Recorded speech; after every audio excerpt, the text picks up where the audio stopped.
have a Hulk. Well, I think the Beast had won it all. You're missing the point. There's no throne. There is no version of this where you come out on top.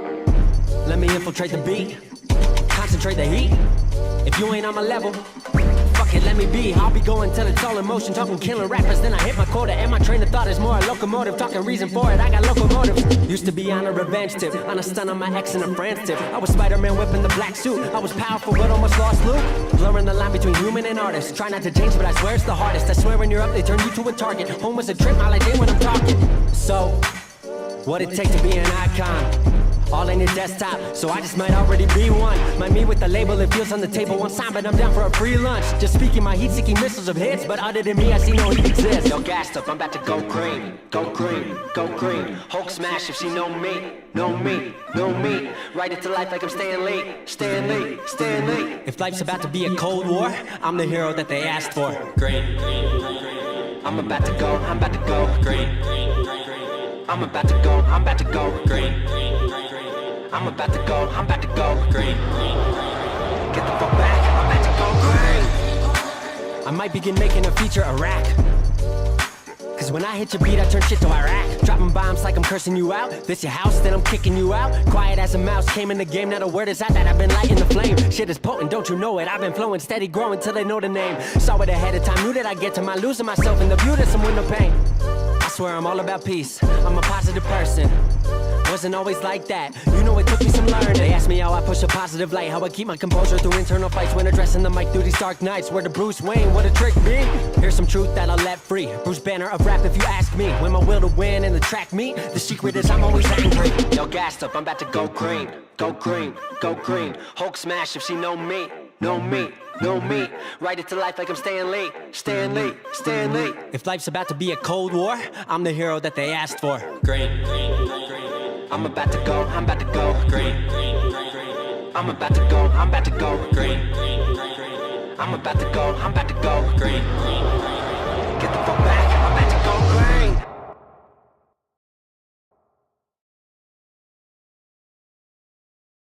All right, y'all, good evening. Hey, I'm about to go green, y'all. I'm glad you guys are here.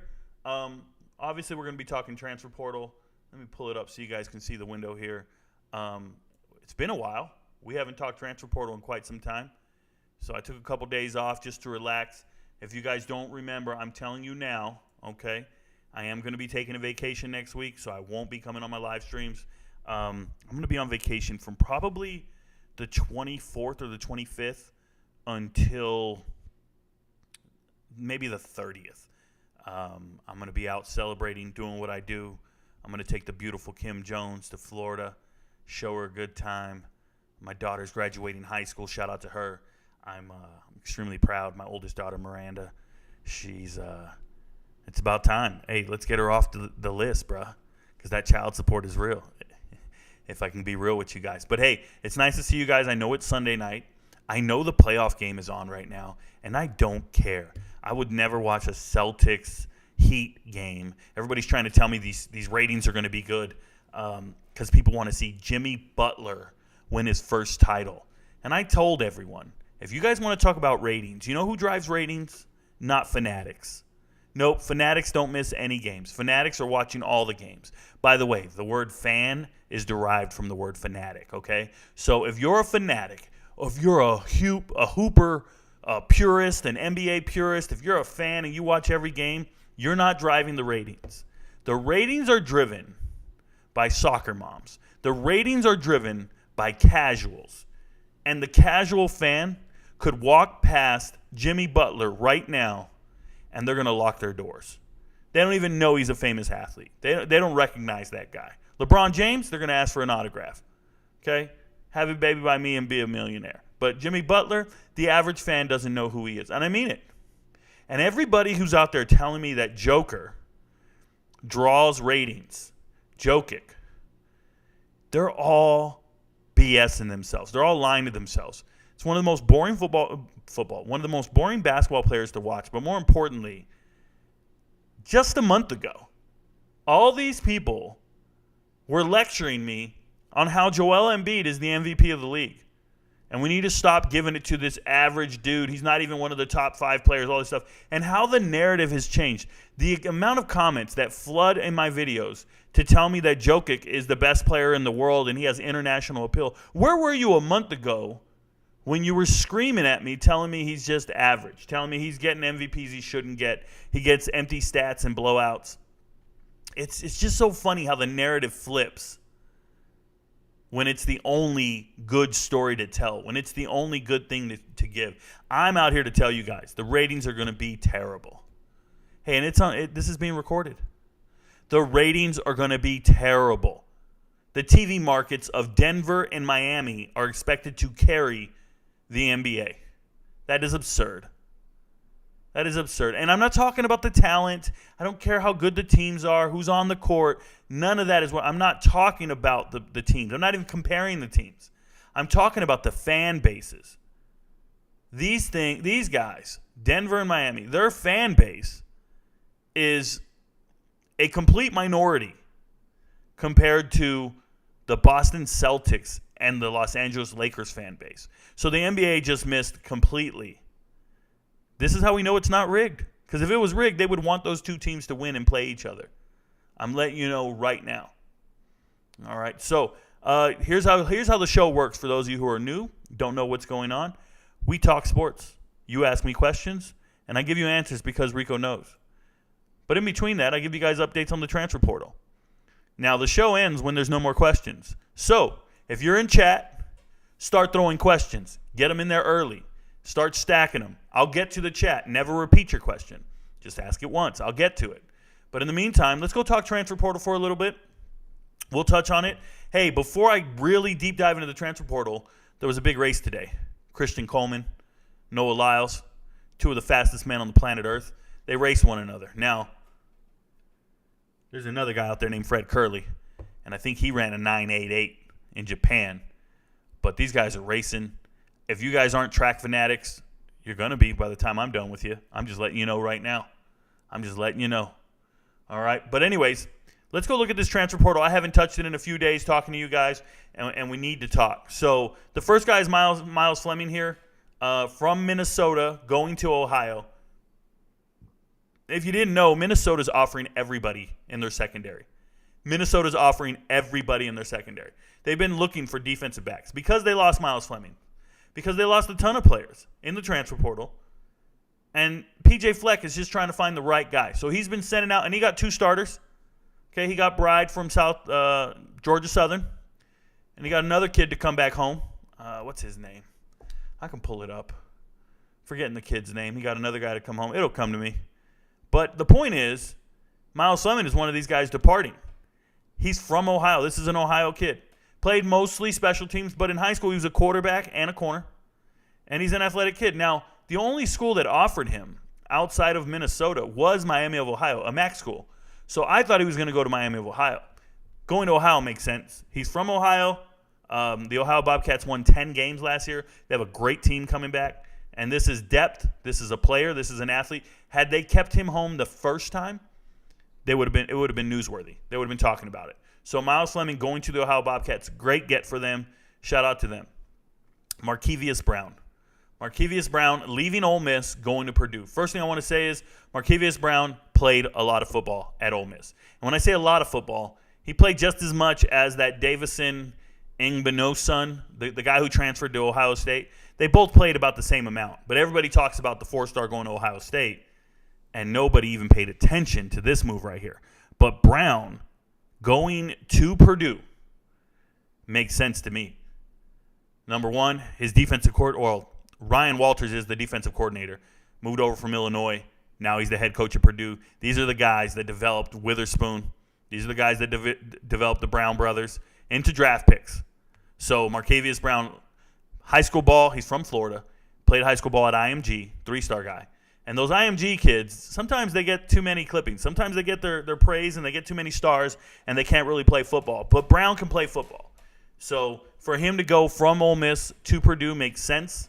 You're going to go play for a defensive mastermind and a great guy. And there's another connection there. When Ryan Walters took the job, he hired Sam Carter. That's the cornerbacks coach from Ole Miss. So he layered them up together, and there we go. Now, Markevious Brown did have other offers. Western Kentucky, Wisconsin, Indiana, Boston College. The Boston College one, you guys are going to hear every defensive back out there has an offer from Boston College. And that's because Helfrey is a hell of a secondary coach. He comes from the NFL. He has that pedigree. But Markevious Brown did go and visit Minnesota. I told you guys, Minnesota's looking for DBs everywhere. But he chose Purdue, so shout out to him.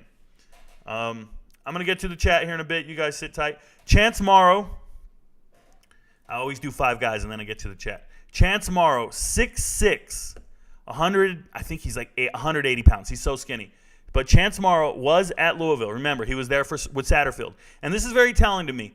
When you're at a school and you're a prize recruit and you are at Louisville and your coach leaves to go to Cincinnati, right, Satterfield, and he doesn't take you with him, what's that all about? What's that all about? At that point, you realize maybe this kid isn't as good as we think he is. His coach just left, and coach didn't take you with him. You're a prized recruit. Coming out of high school, he had offers from Miami. He had offers from Oklahoma. Miami and Oklahoma. And then nobody's calling him? They saw something at practice. They saw something on tape. I'm just saying.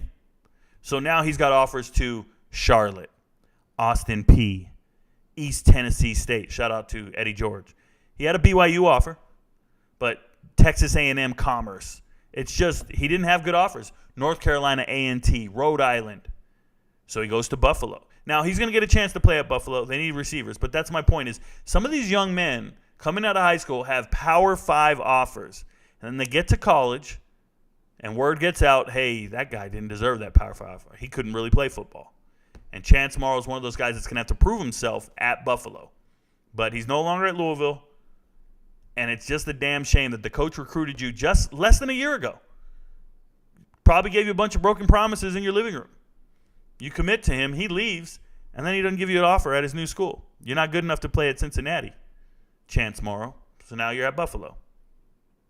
Here's the inverse. Isaac Ukwu, the best defensive lineman in the portal. I told you guys this when I talked about defensive linemen. Isaac Ukwu, first team all-conference. 7.5 sacks. I was thinking about his career. 7.5 sacks last year. Graduate transfer. Last year of eligibility. Offered by everybody. Hey, guys, offered by Colorado. Offered by Colorado. He didn't care. Offered by Auburn and Kansas. He took trips. West Virginia, Liberty. Liberty's offered everybody. I've told you guys this. They have scholarships available. This is a cyber intelligence major. And here he goes. He passes on Cincy, passes on Missouri. Total player, guys. 6'4", 240 pounds. Just the stud of a player. I think he's an NFL player. And he's going to Ole Miss. Ole Miss, the rich get richer. So, shout out to them. Is that 5? Is that 5 or we got one more? That's 4. Hi, Tyler Nellum. So, I'm Tyler Lenome here. Nellum. Tyler Nellum, I'm going to make a video about him. I'm going to put it on TikTok. I'm going to make a video. I'm going to go find his highlights. I saw him play a game against Missouri, I think, and he actually had like 10 tackles in the game. I kid you not. He looked great. I'm sorry. I didn't mean to scroll. So, Nellum is 6'3", 193 pounds, and they say he runs a 4.3 40. And K-State just lost Julius Brents to the draft. He was a transfer from Kansas, right? So, you've got a stud transferring in from the FCS level. Now, Nellum is not a joke, bro. He played 3 years. 3 years at Southeast Missouri State. And balled out. Now he balled out this year only. I'm going to say that very clear. Balled out this year only. Now, I saw him against Missouri. 10 tackles. He's everywhere on the field. He looks fluid. He looks smooth. He looks fast. I'm excited for him.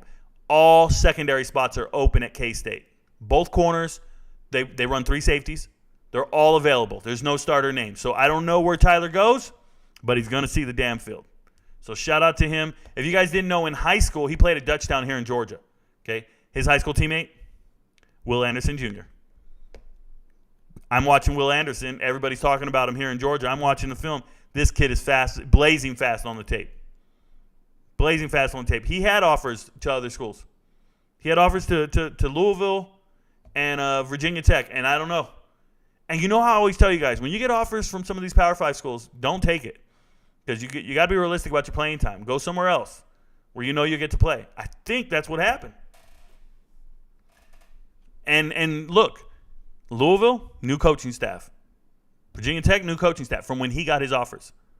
He's been playing for a while. So when he finally jumped in the portal, his offers went through the roof. Everybody wanted him. Shout out to K-State. They're a great coaching staff. I think that's a future pro as well. I really do. All right, to the chat. Let's go see what the chat has to say, and then I'll go back to the transfer portal. We got a lot of guys to cover tonight, so we'll see what we can touch on. Let's go back up here. Good evening, everyone. Hello, Rico. Shout out to you, Steve. Thanks for being here. Let's go. Let's go. What up, gang? Hello, Rico. Hey, Audrey. Hey, Audrey's up in the house. That's one of my TikTok people. Shout out to her. Hey, some of my TikTok followers are women, and they're not sports fans. They're just here for the show, y'all. So appreciate them. Rico, you got the best channel, brother. I have the notification set for this channel. Thank you, Dawson Cantrell. I like that I'm watching you grind on YouTube. That's unreal. But I know it's going to go 1K to 5K to 10K, etc. Yeah, Dawson, we're trying, man. The biggest issue I have is I'm only live streaming for my subscriptions. I don't put a lot of content on YouTube. I really don't. And I use my TikTok videos and just double dip them. And I think they get shadow banned because they have the TikTok watermark on them. I don't care. I'm not buying a camera. I'm not getting digital software to edit my videos. Just not doing it right now full time. I'm making more money on TikTok, so that's where we'll stay for now. But we do plan on taking over the world. It is going to be a movement. So shout out to me. Enjoy the vacation. I will, EMT. I'm going to do it big, man. I got no limit on this vacation. Financially, I kid you not. Financially, I'm prepared to blow some money. I'm just letting you guys know I'm living that life. So we're going to do it. Joe Cook is probably the best player in the world, but for ratings, yeah, the Lakers would smash the Nuggets would do. Yeah, that's all it takes. That's all I'm talking about is TV ratings. I'm not even talking about the quality of basketball, how they play, nothing. I'm just talking about ratings in general, who watches, how do you get other TVs on. The Fanatics don't drive ratings. They're everywhere.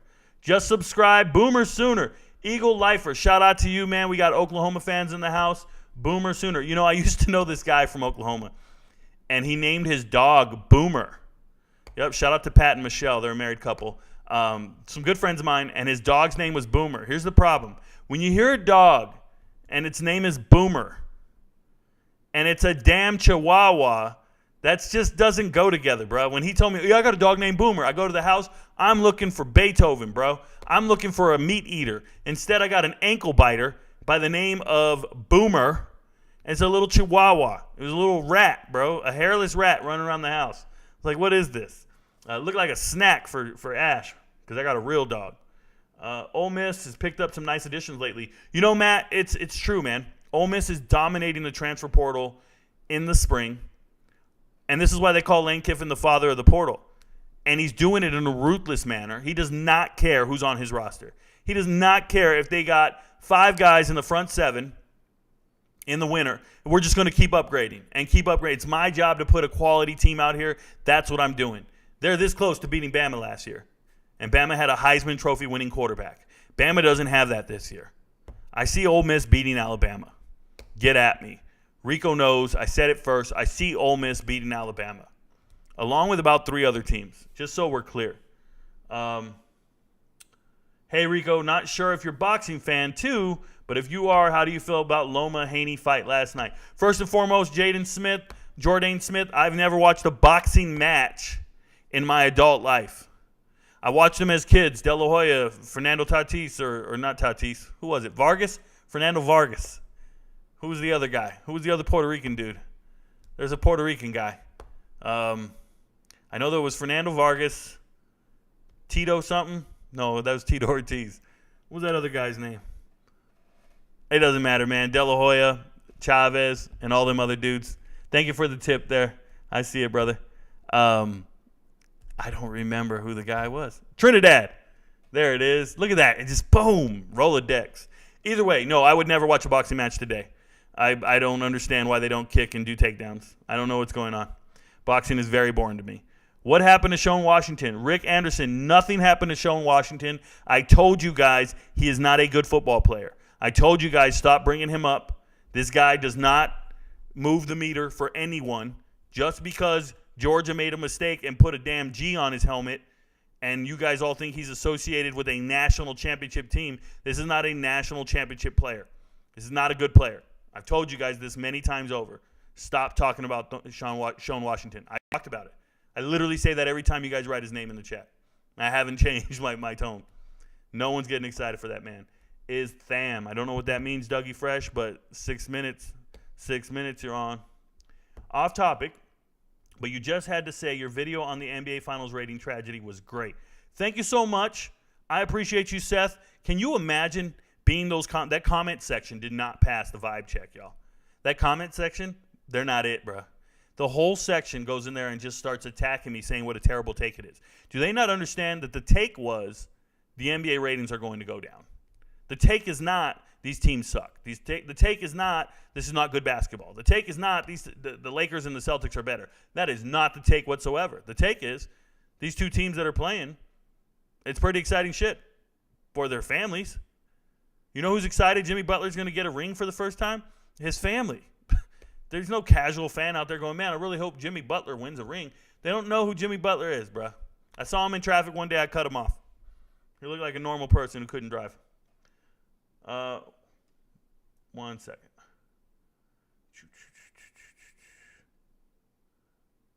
Will Shane Hooks help the Auburn offense a lot with passing? Not necessarily a lot. There's a lot of receivers at Auburn. You got to remember the caliber of wide receiver Shane Hooks is. Coming out of high school, Shane Hooks went to Ohio, the Ohio Bobcats. I was just talking about them. That's where Shane Hooks went. And he was there and played in 20 games and didn't start them all. And he had like 600 yards receiving in 3 years. Shane Hooks is not a impact Power 5 guy. I've been trying to tell you guys this. This is why he didn't have a Colorado offer. This is why I wasn't too excited about where he was going. I didn't care. It's just the name you guys know, and he caught a lot of passes at the FCS level. But Shane Hooks is not an impact player like people are envisioning or talking about. He's just not. They got better receivers at Auburn, and they've gotten them in the transfer portal. Like recently. I've made videos about them. So, yeah, not it, bro. It is what it is. His offers should have been somewhere in the group of 5, if you ask me. How did Texas State, of all schools, get a 5-star offensive line? Go 40-42. The first thing they did, and I don't know about, they got a 5-star offensive lineman. That's cool. I don't really look at recruiting like that. But the thing about Texas State, they have a great young coach, G.J. Kinney, coming up from UIW. And the first thing he did was just take back Texas. Put an emphasis on getting Texas players, keeping them in state, keeping them at home. And when you're a young kid and you grow up and everything is bigger in Texas and you want to make it all about Texas, as a high school kid, they have pride in their schools. They have pride in their state. And then you walk into a college coach's office and he tells you we're going to take back Texas, and every guy he signs is anybody who grew up in Texas. If you hit the transfer portal and you used to play football in Texas, chances are G.J. Kinney's looking at you. Because we need to bring back Texas. Every one of those kids who didn't get an opportunity or who left the state to go to Ole Miss or LSU, he wants them back. That's why he got these Oklahoma transfers. He don't care who you are, we're going to bring back Texas. And if you can keep talent in the state of Texas, well, Texas has the most NFL players. Keep these players in state and you'll be balling out of control. And he's doing it. So shout out to G.J. Kinney. He's a hell of a coach. They already got an entire offensive line transferred in from UIW. And then he just started getting more offensive line. He doesn't care. I got to get all the best players out there, and he's doing it. Huge men, behemoths. Go look at Texas State's transfer portal class. And when you go look at it, don't just use one website because none of them have it correct. If you go to On3 or 24/7, they're missing all kinds of players. You got to combine the two. So if you want to see what Texas State has, you either got to watch my channel. You can go to TikTok and search hashtag Texas State and then do a space and put hashtag transfer portal. All one word. Put in those 2 hashtags in your search bar on TikTok and hit search. Find all my videos. And you'll know everybody Texas State has. It's pretty incredible. So shout out to me. I kind of try to do that thing. High school to SEC or FCS to Power 5, which is the farther apart in talent? Definitely high school to SEC is further apart, Dougie Fresh. FCS to Power 5 is very comparable. There are listen, FCS skill players at the highest level, they're all conference guys. They're all Americans. They're just as good as FBS guys. The huge difference between FCS and FBS, there's twofold.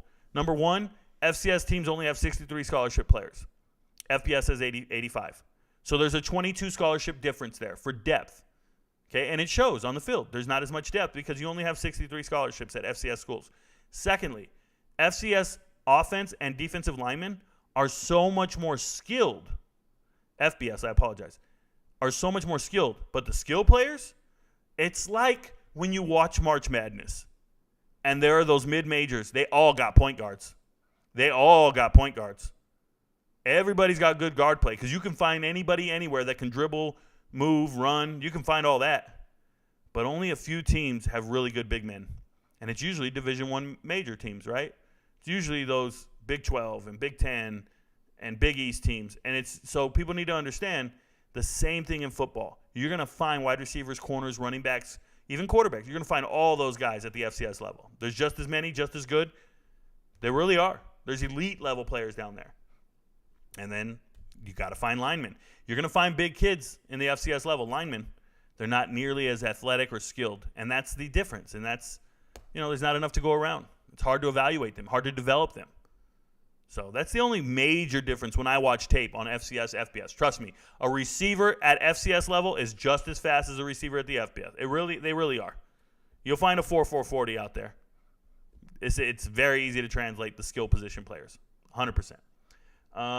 Will Montana Lomanus Craig help Arizona to get a 6 or 7 win season, or just got push up flashing numbers? Well, to win 6 or 7 games in the Pac-12 if you're Arizona, it's going to take some defense. It's not their offense. They don't struggle with offense. They had a great offense. They had 2 1,000-yard receivers last year. This year, they have obviously 3 capable wide receivers. Jacob Cowing's coming back in the slot. You got Montana Lomanus Craig on the outside, right, at the Z. And then their X is T-Mac, a 5-star player. Like, they have a great offense. They have great passing scheme. Shout out to everything they're doing, Jetfish and them boys. But when it comes to defense, they lost Don Brown, their defensive coordinator. He's the UMass head coach, and that's why all the players transferred from Arizona to UMass. Okay, all the transfers you see are because they want to go play for their old defense coordinator, the Doctor of the Blitz, old man Don Brown. But Arizona, if they want to win 6 or 7 games, they're going to have to play some really good defense. They're going to score like crazy. They got a lot of offense. So MLC is a piece of that. He contributes. It's hard for wide receivers to have a huge impact on the win total. Remember, wide receivers are dependent on linemen to block. They're dependent on quarterbacks to throw, an accurate throw. Wide receiver is the one position where you're dependent upon everybody else, right? A quarterback, you get the ball every single play, and it's snapped to you. You're not dependent upon everybody else. You can actually take off and run with it. A running back, it can get to you pretty quickly. They can hand it to you. But a wide receiver, they got to throw it to you. And that throw takes a whole lot of coordination, a whole lot of teamwork. So it's difficult to have an impact on a team's win total when you're dependent upon so many other people of doing their jobs before you can even get the ball. It's just the reality of the deal here. Hey, Rico. Rico, is running back Savion Wilkerson still in the portal? Yeah, he's still in the portal. I told you guys he's not Power 5 level. I told you he does not have Power 5 capabilities. I told everybody this when I talked running backs the other day. When I talked running backs the first day, I told you guys, I watched the tape. Stop falling in love with names you know. These kids are not Power 5 capable players. And Wilkerson was one of the names I told you immediately.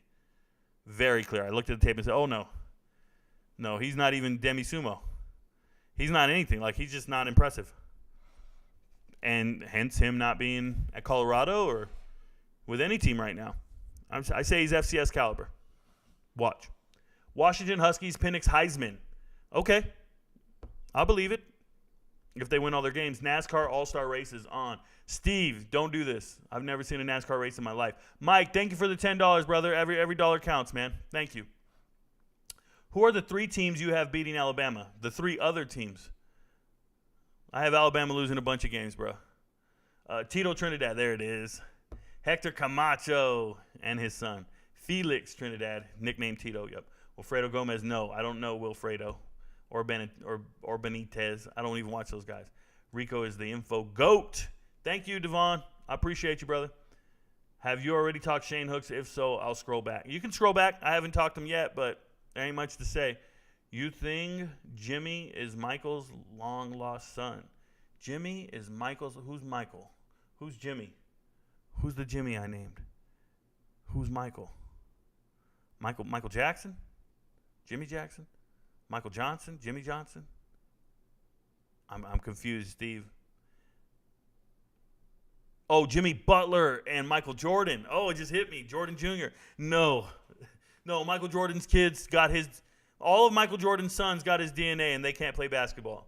They're cut from the same cloth as Michael Jordan. They're a chip off the old block. His sons are exactly what Michael Jordan was, a non-basketball player. Just letting you know. Nuggets versus Heat ratings are going to be terrible. Don't be taking my tank. Agreed. He's ego. Facts. What do you think about Desmond Tisdall transferring to FAU, played against him in high school before he went to Auburn? All right, so Greenway, I think it's his final year of eligibility. Couldn't see the field at Auburn as a linebacker. Go to FAU and play some ball, man. You got a new coaching staff at Auburn. You had to leave anyways. They upgraded the linebacker unit. Go play some football at FAU. Go play for Herman, who knows how to coach. Yeah, I'm excited for him. Let's see if he can get on the field and do something. Do you think On3 got it out for the Buffs, ranked second to last in the Pac-12? No. I think those websites their only expertise is recruiting, is high school recruiting. They don't know about teams winning. They don't know how these people are performing. They don't even know the transfer portal. That's why you can't go to those websites for transfer portal information. You just can't. They don't know what they're doing. They've allocated 4 people to the transfer portal, and that's why they can't update anything. They can't keep anything up to date. They're missing everything. You have to go to Twitter. You have to go to school websites. You have to look for press releases from universities. That's how I stay relevant. I go to newspapers. I can't go to those websites. Those websites have nothing pertinent. They're way behind the power curve when it comes to what's happening in sports. They are. And they don't know what's happening on the field. Yeah, I don't get down with none of them. Will Jay Sternberger ever see an NFL or USFL field again? I'm sure he's going to play in the USFL again, but he's not going to the NFL. If you guys don't know, Sternberger is the guy who was talking back to his coach. It was caught on cam. It was on the radio, or it was on the mic. He was mic'd up. It's ridiculous. So it is what it is. Who's RBU? So Ernest Baker, technically running back technically all time is Nebraska. Nebraska has the most running backs drafted in the history of college football. But I'm only going to go back 20 years, and I still haven't done the math on that. So you'll get that answer soon, because I did quarterback U. You'll see running back U probably tomorrow. No promises, but probably tomorrow. Shout out to you, Ernest Baker. Thank you for watching the content, brother. I appreciate you. Hey, Rico was spot on with Jordan Hudson commitment. Yes, I was. I told you guys he was going back to SMU. And people were all worried about it. Oh, my God. And I'm right again. I said I'm right. I'm going to let you guys know now. He's going back to SMU. And I got no love for it. Nobody said anything. I got it right today. I didn't even make a video saying, I'm right. I left it alone. I'm letting it marinate. I want to see who's paying attention. And shout out to Zion. Zion, you're here every night. You watch all my live streams. You know I said it. And shout out to all the witnesses who know I called it. Rico knows. I don't know what I'm batting, bruh. I don't know what I'm batting, but I'm batting 1,000. I'm telling you right now. Whatever I'm batting, I'm in the Hall of Fame, because I'm not wrong. And the people who think I'm wrong, they just don't watch the content. They see one video and go, oh, this guy's full of shit. He's wrong. And then they leave and never come back. And good riddance. They don't support the channel. They leave and never come back. But I hit every time, bruh. And there you go. Jordan Hudson, SMU. Oh, we all knew that. Everybody knew that. No, what you don't know is he was committed to SMU out of high school. Then he flipped to TCU. You know why he flipped to TCU? Because Sonny Dykes got hired as a coach.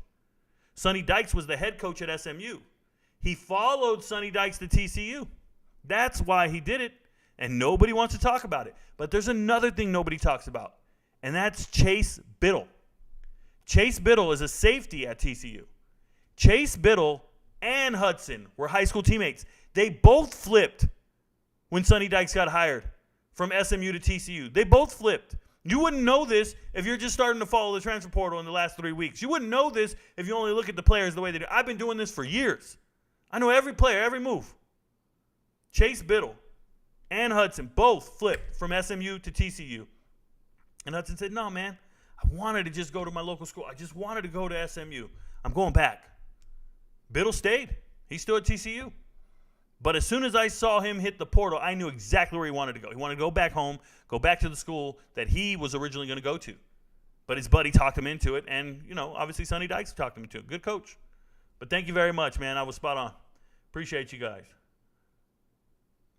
I appreciate it. What tape you watch? Adila, I don't know what tape you're talking about. Have you had a chance to review the Vikes draft? Do you include undrafted free agents in your review? I do not include undrafted free agents. It's cheating.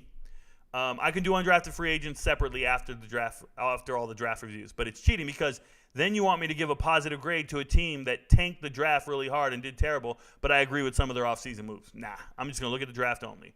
So it is what it is. Have you ever had – so I'll get to the Vikings. They're Minnesota, M, 13th letter in the alphabet. So it might be a little while, but I'm going to get to them. Thoughts on Harold Perkins. Harold Perkins is the second best player in the SEC next year. The second best player. Judkins is number one for me. Ole Miss running back. Judkins number one. Harold Perkins number two. Second best returning SEC player next year. Butler/Jordan. Yeah, I got it. I figured it out. Michael Jordan's son is chasing around Scottie Pippen's ex-wife. Hey, man, that chick, the Pippen chick, I've seen her pictures. I'm not impressed, bruh. This is my age range, okay? She's a little older than me. I'm not impressed, bruh. I'm just letting you guys know right now. There's finer pieces of ass in this world. Let it go. I'm taking questions on golf or tennis. I'm an expert. Shout out to Willie Bobo. Willie Bobo don't know a thing about golf or tennis. I am an expert. I'm sure of it. So FCS is better than SEC football. So go 42, first and foremost. That's 100% incorrect. You assessed what I said wrong. Number two, you used the wrong version of the word then.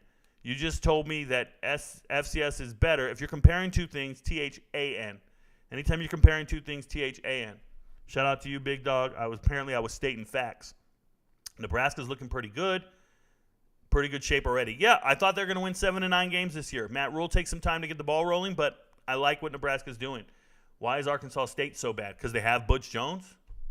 Because they hired a terrible coach?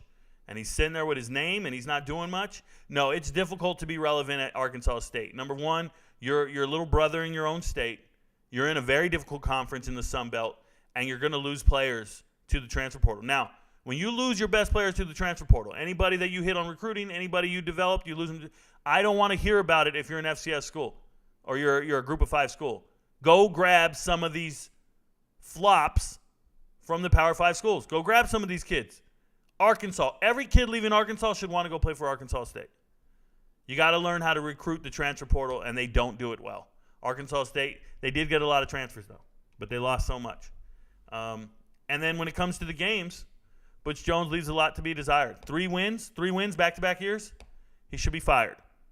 But they won't fire you if you win 3 games. The minute you only win 2, you're out of here. That's how it works. I've literally studied Arkansas. Who does this? I studied Arkansas State's coaching decisions and records since 1998. I went and studied it, bro. It's ridiculous. Please don't repeat the same questions twice. Thank you. Thoughts on remaining pieces Colorado needs to make a bowl game this year? Is this a legitimate possibility this year in your opinion? So H family, I don't think they need to add anyone else to the team. That's number one. They're going to. June 30th is coming. There's going to be a tryout. They're going to get some postgraduate transfers. But I don't think they need anyone. Okay? Can they go to a bowl game? It's a legitimate thing. It's 6 wins. It's difficult. You're in the Pac-12. It's a loaded conference. There's going to be 6 ranked teams in that conference. But they got a chance. As good a chance as anybody else. We'll see what happens. Only Rico knows. Thank you. Some others do.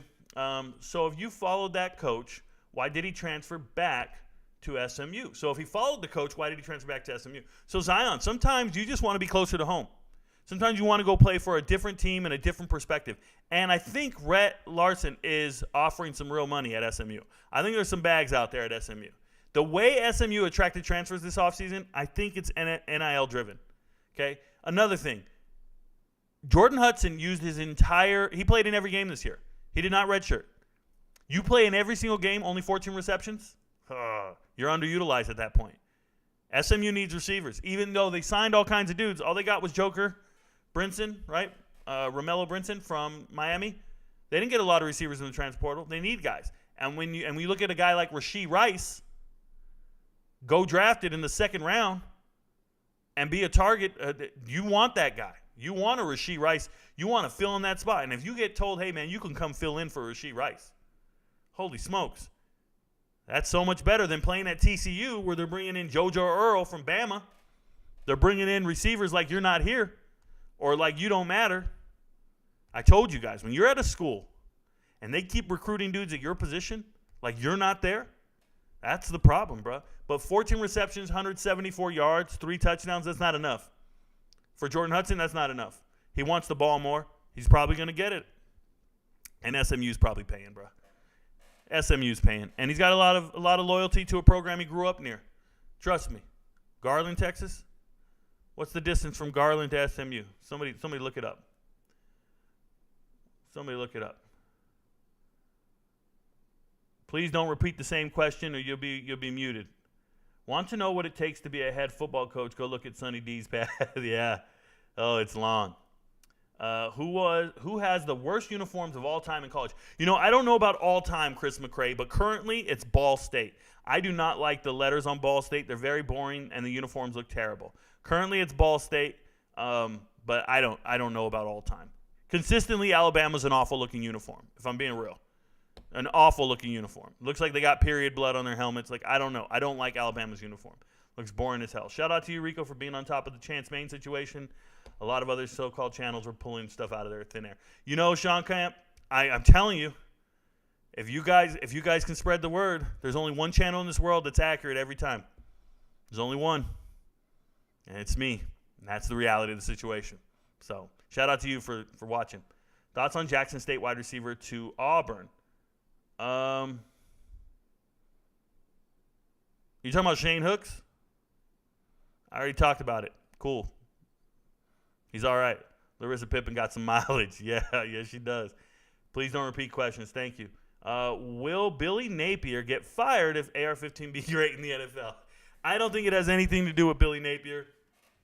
Billy Napier's not in the wheelhouse, and he's not known for developing quarterbacks. He's known for using 3 running backs a season, getting over 100 carries each. He's known for feeding the rock to his running backs, not developing quarterbacks. But if AR-15 is great in the NFL, it has nothing to do with his college success, coaching, or any of that nonsense. Would you ever consider writing for somewhere like Rivals or On3? Glitter Dude, I would, but I don't think they pay enough. Writing is a dead medium. I used to be a sports writer for a newspaper, and being a journalist, it just doesn't pay enough. That's the reality of the situation. You can pay anybody because people are willing to do this shit for free. People are willing to be interns and just to get on. And there's people out there working for $60,000, $70,000. And look at me, I'm working for myself, and I make good money. I'm cool, but I would consider it if they wanted me to do a season review, a team review, just 1 or 2 team, whatever. I can do that. But I cover 133 teams. 133. It's hard to be an expert on 133 teams, and it's hard because every single day I run into a homer from his team, and he swears he knows his team better than I do. And you got to remember, I got to know his team better than him. I got to know your favorite team better than you. That's so hard. And to do that consistently every single day for all the teams, it's absurd. When there's beat writers who only focus on one team, there's podcasts that only focus on one team. There's dudes out there with channels that only talk about one team over and over and over. I see them everywhere. I think I'm better than all of them. That's my mindset. I think I'm better than all of them. So what is that worth? How much should that get paid? That's the reality of the situation. That's how you become great, is believe in yourself. And I'll keep doing it. And someone's going to notice. But if they don't, we're going to put ourselves on. We're going to put ourselves on. Russ is my inspiration, bro. I'll be my own boss. Watch me. Colorado will win 10 games. Wow. They will eventually win 10 games, yes. Who knows when? What's your record prediction for LSU? A lot to a little. I really like LSU this next year. Will FIU go to the college football playoff this year? If they buy tickets, get the likes up. Thank you.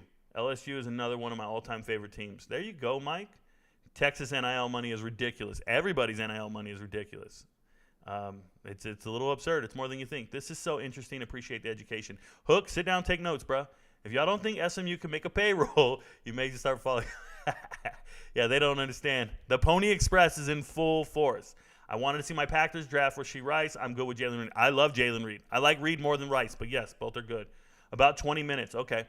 Texas NIL, Florida NIL is ridiculous. Everybody's is. Texas Pony Express is back. There you go. Ball State has good helmets. I heard they're good for safety. What do you think about the quarterback room in Washington State? So I don't worry about the entire quarterback room. I can just tell you that Cam Ward's a beast. I don't really worry about backup quarterbacks. I saw Xavier Ward transfer out. I saw another kid transfer out. I said 2 or 3 quarterbacks hit the transfer portal. I'm not sweating it. Once your starter's good, you're good. Quarterback rooms, you've never seen me make a video about the best quarterback rooms in America because I only think the starting quarterback matters. If you have 2 quarterbacks, you don't have one. You don't want a split locker room. So that's how I feel about it. If you were a high school coach, what offense and defense would you run? So offensively, I would run something that I've created. I run my own offense. It's an offense that I used to coach. I know it well. On defense, I'm not even joking, guys. This is going to sound absurd to some of you guys. But I'm used to coaching it's like a 6'3" defense, and I run man on the outside. I'm not even joking when I say this. 6'3". Good luck. We're jamming. I have real cover corners, and we're bringing the house every play. Figure it out. Good luck. I've done this before. Ceiling and floor for Purdue quarterback Aiden O'Connell. So the ceiling is getting drafted in the 4th round. The floor is the practice squad. So there you go. These transfers commits are coming in hot. Chris, I got them all. How good of a coach do you think Prime really is? I think he's a great coach. I think he's great at doing everything that coaches are expected to do.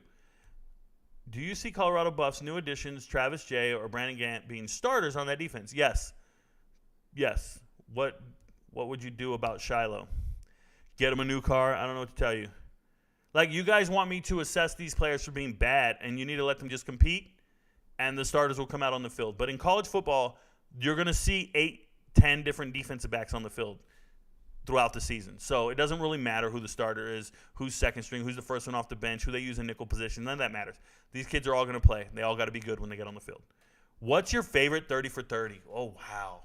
My favorite 30 for 30 that comes to mind immediately, and it's probably not my favorite all time. It's just the first one that comes to mind. It's called Benji. Benji, it's about the guy from Chicago, the high school basketball player that got shot and killed when he was still in high school. Benji. And I'm going to say the next one, it hasn't been made yet. It's going to be Bishop Sycamore. Bishop Sycamore is probably going to be the greatest one ever when it finally gets made. Would you rather play of the Florida Gators or Colorado? Oh, you're talking to Zion. I don't know what you're saying. Can you rank the Pac-12 quarterbacks? Yeah, number 1, Caleb Williams. Number 2, Michael Penix Jr. Number 3, Bo Nix. Number 4, Cam Ward. Number 5, Cam Rising. Number 6, DJ Ungalele if he starts. Number 7, Shedeur Sanders. Number 8, Drew Pine. 9, give me Colin Schlee. Oh, no, DeLara at 9. Colin Schlee at 10. Who's left? 11, give me Sam Jackson. And 12, give me whoever starts for Stanford. I think it's going to be Lamson. So there you go. Some people through. Also cool, I never hear the phrases quarterback room and generational talent. I don't know how some people thought the Nuggets were going to lose. I have a really close friend from Oregon. Okay. His NIL he's getting is huge, upwards to millions of dollars. I don't think people have a grasp on how much money is being thrown around. Exactly. Rico, when you take your show on the road, can I be a roadie? Willie Bobo, there ain't much to take on the road, man. I do this show with my desktop and my cell phone. But I can probably live stream on just my cell phone. It won't be nearly as good. I don't have OBS on my phone, my setup here. Throwing for 600 yards against that D. Yeah. Florida wide receiver room is young, will be very speedy, and lethal in a couple of years. They need to find a quarterback to throw to them.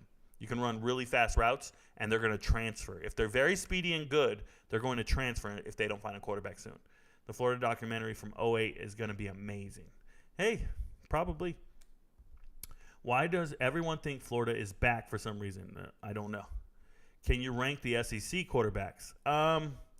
SEC quarterbacks, number 1. Give me... I want to say Jaden Daniels. I want to. But Devin Leary's right there. Devin Leary's number 2. Number 3, give me the kid from Arkansas. 4. My God. They have so much trash. I can't even go down the SEC quarterbacks list. There's so much trash in the SEC at quarterback. It's just transfers from other schools who couldn't start. That's all it is. I got Garcia. I'm like, where do I put him? Is he better than Cook? Is Will going to be any good? Is Will going to have any good offensive scheme now that what's his face is gone. Rest in peace, Mike Leach. I don't know, man. SEC quarterbacks are really bad. Who will be the top draft prospects this upcoming season? Cole Roberts, I got to let them play the game of football, bro. We already know who the names are. We already know what you guys think. Everybody talks about the same names. So you guys are on the wrong channel if you want to talk about mainstream dudes. Like, if you came in here to talk about Marvin Harrison Jr. and Caleb Williams and Drake May, you're on the wrong channel. I'm not for you, bro. I'm deeper than that. I'm not sitting here to talk about ESPN candidates. I do not sit here and talk about all the star guys you want to talk about. That's just boring to me. That shit is boring to me. If you're not talking about Frank Harris, I don't want to talk about it. Can you explain NIL? Like, for example, when they do them with dealerships, what do they just give them a car for an Instagram post? So NIL deals are not public knowledge right now. They don't have to release any public statements on how they're doing their dealership or how they're doing their deals. Some of them are just apparel deals. Some you just get shoes, clothes, and workout gear. Some you get some money. Some you get gift certificates. Some you get Beats by Dre headphones. Some, it all varies. It all varies. It's just a benefit and some things to give you. Some is walk around cash. Some is real money. It is what it is. Escobar one is legendary. Okay, yeah, the two kickers, it's pretty solid. Do you think DJ Lagway will be the guy to get Gator receivers the ball? Yeah, if he goes to that school, bruh. I don't worry about DJ Lagway. I don't worry about recruits. I don't worry about guys who haven't played football yet. I don't worry about guys who aren't winning quarterback battles. It's pointless to talk about some dude who you thought was good because he played good in high school against a bunch of people who won't play on Saturdays. That's why I don't talk about recruiting. Big Ten quarterbacks. There's a lot of them. Shane Hooks to Auburn. I've talked about it many times, Jackson. Thanks for being here. Do you think the Florida's defense will be top 5 in the SEC? No. Who do you like in the Beck and Vandergrift competition? Gunner Stockton. SEC is the top conference, but the quarterback play is trash. SEC is the top. At the top of the SEC is the top. The conference of the SEC is not good. The top teams in the SEC are very good. Don't confuse Bama and Georgia and LSU and think that's the SEC. Those individual teams are great. That's who they are. Don't confuse and don't try to lump in Mississippi State, Vandy, Tennessee, Florida, and try to call them the SEC. They're not good. They're not like that. They're not built like that. That's what people don't understand. This is why a backup from Miami can just transfer in and become the starting quarterback. Or a backup from USC can just transfer in and become a starting quarterback. Or from Virginia Tech. You can just get backup quarterbacks that can't start at other schools, just show up and start in the SEC. There are teams in the SEC that are not nearly as good as the upper echelon of it. The upper echelon is great. The top 3 are great every year. Whoever the top 3 teams are in that conference are great. But the rest of it is just like anybody else. Real talk. But they'll go, hey, that's an SEC team.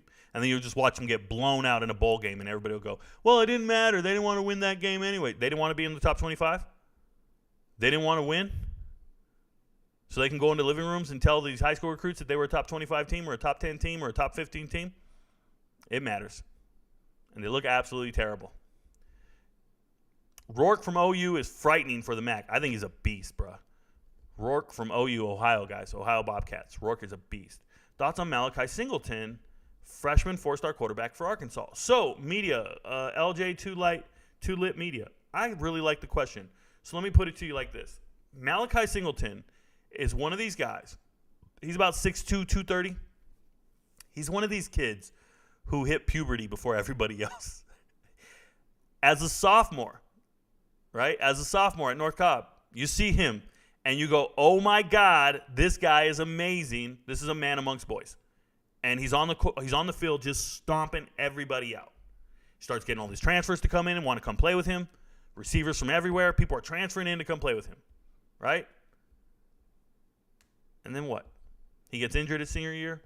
Everybody kind of catches up in speed and ability. And it's kind of like, is he really that good? And then you start seeing the transfers to Arkansas.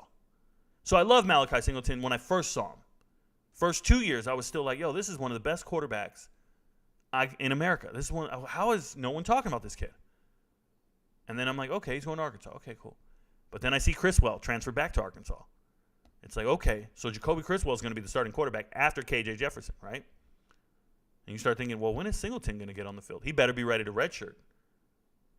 It's just one of those kids who developed early, looked like a man amongst boys, and then everybody kind of caught up. But I still think he's a good player. You know what I'm saying? I still think he's a good player. Thank you for the question, though. I like that question. Different from, hey, man, what do you think about Raiola? Travis Hunter is killing the NIL portal with his endorsements. There's no such thing as NIL portal. The two kickers. I missed something. Then KJ should have no problem dominating SEC then, correct. I think he's going to have many problems dominating the SEC. Dominating is such a strong word. I think the Big 12 will be the best conference next year. Okay. It's a hell of a hot take there, Cameron. Hey, Rico, I'm calling it now. Dylan Raiola is going to be a bust. Let's just start guessing at shit, bro. That's what we do. Rico, bowl games haven't mattered for a long time to kids. Look at the SEC success versus other conferences in the regular season / playoff. Michael Gold, that's completely incorrect. That's completely incorrect. The success for the SEC versus other conferences versus bowl games and things like this has more to do with TV matchups being predetermined, right? For example, SEC third-place team faces the third-place team from the Big 12. Why is it not the ACC third-place team or the Pac-12 third-place team? It's because they already have it predetermined. They already have it pre-agreed to. Well, those Big 12 teams have no chance competing, okay? So sometimes the matchups are so favorable that the SEC looks great, and then other times they don't. But bowl games matter for one primary reason. Bowl games matter. Number two, right? Two things. I'd even go three, but two for sure. Bowl games ensure your coach's stability for your team. Coaches will get fired if they don't make bowl games. They have to make bowl games to get the revenue, the additional revenue for the school. That's number one. Number two, and more importantly, going to a bowl game gets you extra practice. It gets you more practice time. That extra practice develops your players. Those extra practices are everything to those teams. This is why teams can pull away further from others, because they're still practicing when everybody else isn't.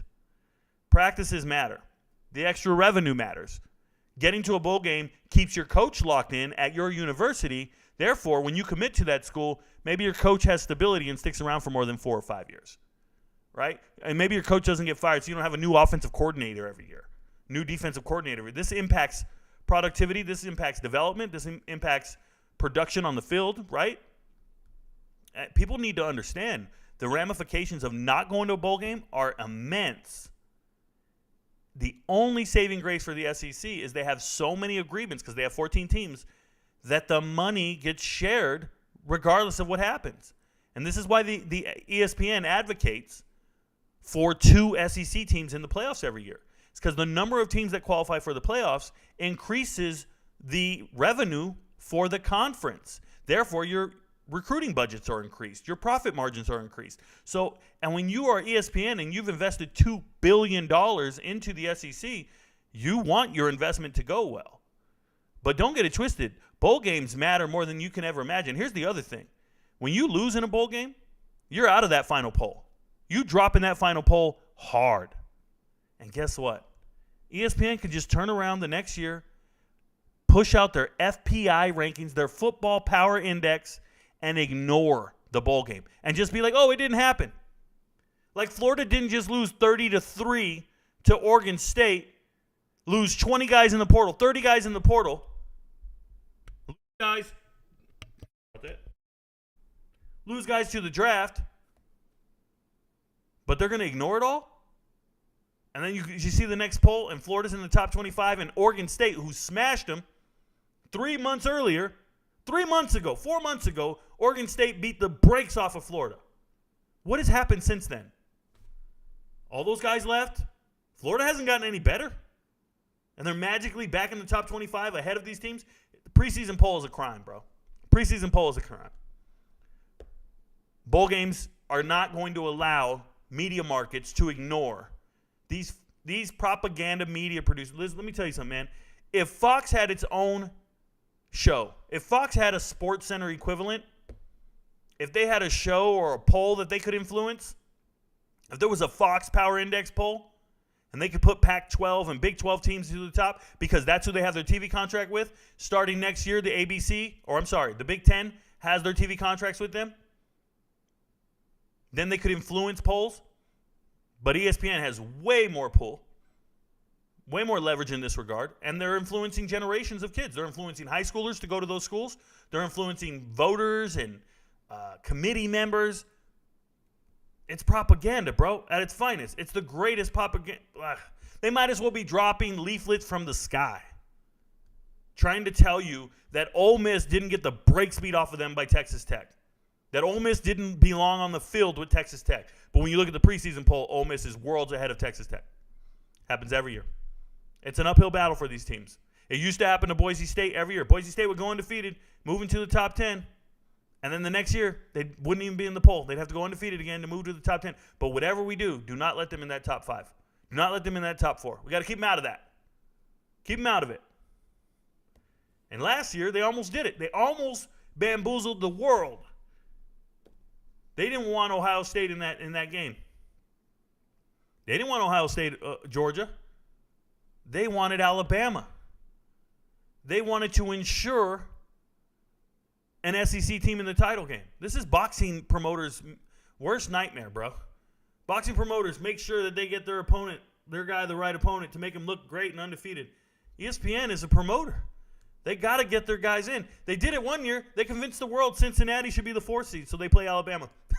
They just gave Alabama a free shot all the way to the championship. They're laughing their ass to the bank on that one. But this year, they couldn't convince the committee. They wanted TCU to drop to 4 so TCU could play Georgia in the semis. They wanted an easy game. I watched every pregame show. I watched every pre-selection show.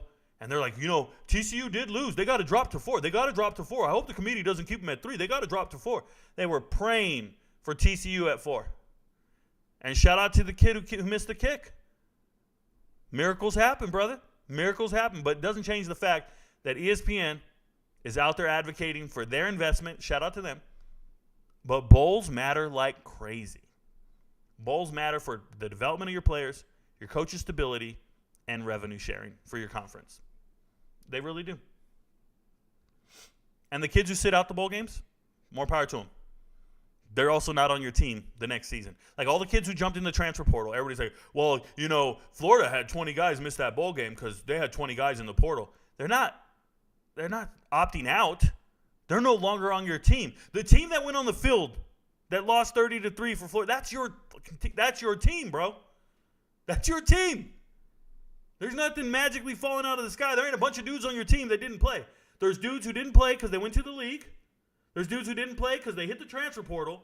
But the 60 dudes on the field were your team. And 3 months later, that's still your squad. You still got Jack Miller. You still brought in Graham Mertz, but this is your team, bro. It's gross. It's gross how people just ignore the reality of the situation. It is what it is, bro. Did you see IMG sold for $1.2 billion to investors from China? Yeah, them dudes don't. Hey, China's got too much money, bro. China's got too much money. They're buying a high school for $1.2 billion? Get out of here. You can buy a damn professional franchise for $1.2 billion. There's somewhere out there you can buy something for $1.2 billion. Not a high school gym, bro. Not a high school gym. What college football atmospheres do you want to go to at least once in your life? Well, Glitter Dude, I already did it, bro. I went to an Arizona State football game. Everybody was half dressed. Let me be clear. The women were in bikini tops the whole time, jumping up and down and cheering. This was not a football game. This was a gathering of scantily clad women. Shout out to Arizona State. It was where it's at. Now, if you're talking about real sports fans, junkies who want to be into the game and the crowd, I can only imagine what it's like to be at night at Penn State in a whiteout. I've been to the Big House. I went to the Big House, wasn't impressed. It wasn't comfortable for me. Been to the Rose Bowl, terrible seating. Terrible. You can't even, it's at a crazy angle. Been to the Coliseum. Oh, I've been to San Diego State. I've been in the press box at San Diego State. I used to cover games for the Aztecs as a sports writer. But I'm telling you, Penn State whiteout seems intriguing to me. Really does. But my God, Arizona State, bro. Whew. They didn't even know what the score was. Oh, in Tucson, I went to Arizona, Tucson, the Wildcats. Their student section is called the Zoo. I was 28 years old in the student section, looking like Stetson Bennett. I was out there pulling everything. It was a great time. It is what it is. They're not football fans. They're just there for the hose. who are the most exciting offensive coordinators in the NCAA. Hook number 1 is Zach Kittley. Zach Kittley is the most exciting offensive coordinator in football. He is the offensive coordinator at Texas Tech. He's the reason Bailey Zappi threw for 5,000 yards. So he used to be the offensive coordinator at Houston Baptist, went up to Western Kentucky, played his ass or coached his ass off. They threw for all them yards, the Stearns brothers and Bailey Zappi. And then he just got hired as the offensive coordinator at Texas Tech. He's going to do amazing things with Dre McCray this year. I'm excited for Texas Tech. Zach Kittley's a great offensive coordinator. Another great offensive coordinator is a head coach, Jeff Brom. He's at Louisville. Jeff Brom is the reason Western Kentucky was everything that they've ever been. Okay? Originally, his offensive coordinator was Tyson Helton, who's now the head coach at Western Kentucky. These are guys who are throwing for 4,000 yards. Exciting football to me? Yeah. Jeff Brom, Zach Kittley,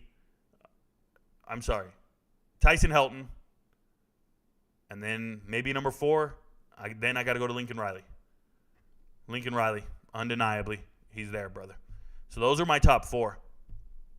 Can't think of a 5th right now that I'm excited about. But those are definitely my top 4. So it is what it is. Pac-12 is looking like the 3rd best conference this year. I got them number 1. Last year they had the most ranked teams in the final poll, 6. This year they'll have 6. They'll have the most ranked teams. I got them number 1. They have 6 professional quarterbacks. You heard it here first. They have 6 NFL quarterbacks. No other conference has that. They're the number 1 conference, top to bottom. They're deep. Rico's sugar tank. All right, Benjamin Franklin. If I got sugar in my tank, bruh, you say I got a little sugar in my tank? Leave me in a room with a woman you care about. Your wife, your mother, your sister. It's cool, bruh. I got sugar in my tank. Just me and her in a room alone. You're safe, bruh. You know me. I'm dainty. Don't sweat it. Good luck. What do you think about Kentucky being able to land Cutter Boley? I don't really worry about recruiting. That's all I got for you there. When 12-team playoffs comes in, we'll cut this meaningless bowl games in favor to 12 playoff games. You know, bowl games still matter, bro. It's about practice. Any up-and-comers you're excited about in UFC? Glitter Dude. No, I'm excited about all the fighters. I don't really worry about up-and-comers. There's this new fighter that really gets me going. His name's Michael Chandler, and he's an up-and-coming dude. I'm really excited for him. I think he's going to get a shot against Conor McGregor. But Michael Chandler, I think I'm the first guy to really jump on his bandwagon. That dude looks exciting, man. He fights his ass off. I really like Michael Chandler. So it is what it is.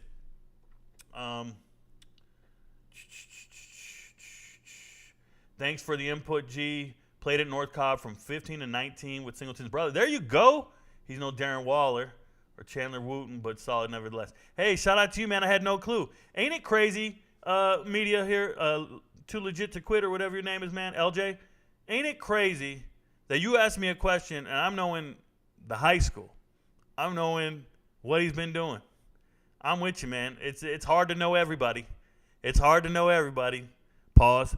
But it is what it is. Shout out to you, Mike. Thank you for 100. What happened with Malachi Wideman and Amari Ward? So I don't know anything about Amari Ward. I owe you an answer there. But Malachi Wideman, I mean, he's still in the portal. I don't know what you want me to say. It is what it is. Thank you very much. You know, he's a good wide receiver. He's big. See where he goes. He's talented. My guy, Rico, you're flexing on me. Dust, do it. First time on your YouTube page, and you're killing it. I'm taking USC, Penn State, Tennessee, Florida State, Texas will win their conferences. Oh, Power 5 conferences. Okay. If I have to do it right off the top of the dome right now, who's going to win the conference? Power 5 conferences? Give me USC. Give me Michigan. Give me LSU. Clemson. And I'll take Texas. There you go. I'd love to hop on a call and debate some stuff with you sometime. Would you be open to doing an in-call at some point? You know, Michael Gold, I'm not there yet. I don't quite know how to line up the calls and how to do that yet. But I would love to talk to somebody about something. I just haven't figured out how to have call-ins. My brother does it on his show. Some people do it. They use like Discord. They use some other things. I don't have that yet. I apologize. But eventually I'll get there. Give me some time. But I'm probably going to rock just me for a while. But you guys are more than welcome to throw questions, be here. Hey, you don't always have to agree with my takes. I'm always fact-based, but it is what it is. You know what I'm saying? You don't have to agree with it. But thanks for being here, brother. I appreciate you. Florida has been bad for a while. Billy Napier got to turn that around or he's going to be gone ASAP. Zion, he's got to get time. Man, you can't just show up. You can't just show up and flip some shit like that. The roster needs some help. He got to clean out all these other recruits that you didn't bring in. Mullen brought them in. Give him some chances, man. I wish they would let that guy cook for a while. You can't judge that man until he gets a quarterback in the program. Let him get a quarterback in the program. You can't win without a 5-star quarterback anyways. Let him get a 5-star. Let him get there. He blew it. They wanted to give him $1 million for a quarterback this year, right? Rashada? And they blew that? They need somebody. Who are the most dangerous quarterback rooms, Texas or Arkansas? Once again, I don't worry about quarterback rooms, but if I'm looking at those two, you can't go wrong with either one. So it is what it is. Tennessee will not win the SEC. One great season in years. They now jump Georgia, Alabama, and LSU. Yeah, I prefer – now, they're always going to have a good offense moving forward because of Josh Heupel. But I do prefer senior Latin teams. I do prefer teams with senior quarterbacks that have played a lot. And no, that's not the case. Milton has never won a quarterback battle that matters, and he's never kept his job. I just don't see it. I like LSU. I like what Jaden Daniels does with the football. You know, he was sacked a lot last year, but he didn't throw interceptions. He took care of the ball, and he still ran for over 800 yards. He still scored over almost 30 touchdowns, 28 touchdowns, 29 touchdowns total, 11 on the ground, I think 18 throwing. Is that 29? Yeah, I like the kid a lot. So I like LSU and what they're doing. Hey, Rico, a little off topic, so I want to apologize, but what do you think of the Birmingham Stallions? From what I understand, backup quarterback number 2, Alex McGuh. I did not watch the game last night. You guys kept asking me if I saw number 2 and what he did. I catch up on USFL games during the week. I don't watch them live because I want to skip a bunch of shit, like the commercials and all that. So I watch everything on demand. I apologize. I don't watch a lot of live sports just because of how slow it goes, and I need to go fast because I'm trying to watch everything. So sometimes I let them build up. During the games yesterday, I was watching all my track meets. So it is what it is. You say Colorado will win 6 or 7 games, so estimatedly, who will definitely beat them? USC, Oregon, definitely beat them. USC, Oregon. They play Washington. USC, Oregon, Washington. Those are my big 3. Beat the brakes off of them. Blowouts. Is what it is. Penn State, come on. Until Penn State proves themselves against Michigan and Ohio State, it's hard to pick them. It's not hard to pick them. Ohio State's supposedly going to be down with no quarterback. It's not hard to pick them, but, yeah, they're still the 3rd best team in the conference. TCU got beat badly. Okay, 2 conferences in future, and we'll run the viewing media for college football. Yeah. Colorado will win between 5 and 8 games with a bowl game. There you go. So like you're saying, ESPN likes all the SEC schools, right? They don't like them. They own them. They're invested in them. GOAT 42, they're invested in them. They own the SEC network. They bought it for $2 billion in 2008. It's a whole different story. Still got Princely. ESPN picks and chooses who they want in the title game. Kind of. They don't pick and choose. They just influence who picks and chooses it. They manipulate it all season long. All season long. They ensure that certain teams have a good strength of schedule. Well, how do you have a good strength of schedule? Well, if you beat a certain amount of ranked teams. So how do we do that? Well, we got to get all these other teams ranked, right? So we got to get Mississippi State ranked for the 1 week they play Bama. We got to get Ole Miss ranked for the 1 week they play Bama. We got to do this consistently every year, and it happens. Oh, if we start them in the preseason poll and they're in the 12th or the 15th, then hopefully they'll still have a couple wins. By the time they get there, they'll still be ranked, then they'll lose. And then at the end of the year, we can be like, well, you know, Bama, they beat 6 ranked teams. Oh, your team only beat 3 ranked teams. That kind of shit. Slow, subtle. It's very sleight of hand. It's manipulation. It's been going on for years. That's why it used to be called the ESPN USA Today Coaches Poll. But now Amway bought the rights to it. Doesn't matter. Still the same coaches. Still the same people being influenced to vote. Pay attention to the preseason poll. There'll be 12 SEC teams with votes in the top 25. 12. They won't be 12 ranked at the end of the season. They'll only be 6. They'll only be 5. But they'll start with 12. 12 getting votes. That means somebody started their ballot and put 12 SEC teams in their top 25. What? How's that even possible, bro? Such an embarrassment. And they do it every year. Nobody reads it. Nobody reads it. It says others receiving votes, and nobody goes down and reads it. I do. I go down and read it, and I want to see who these people are.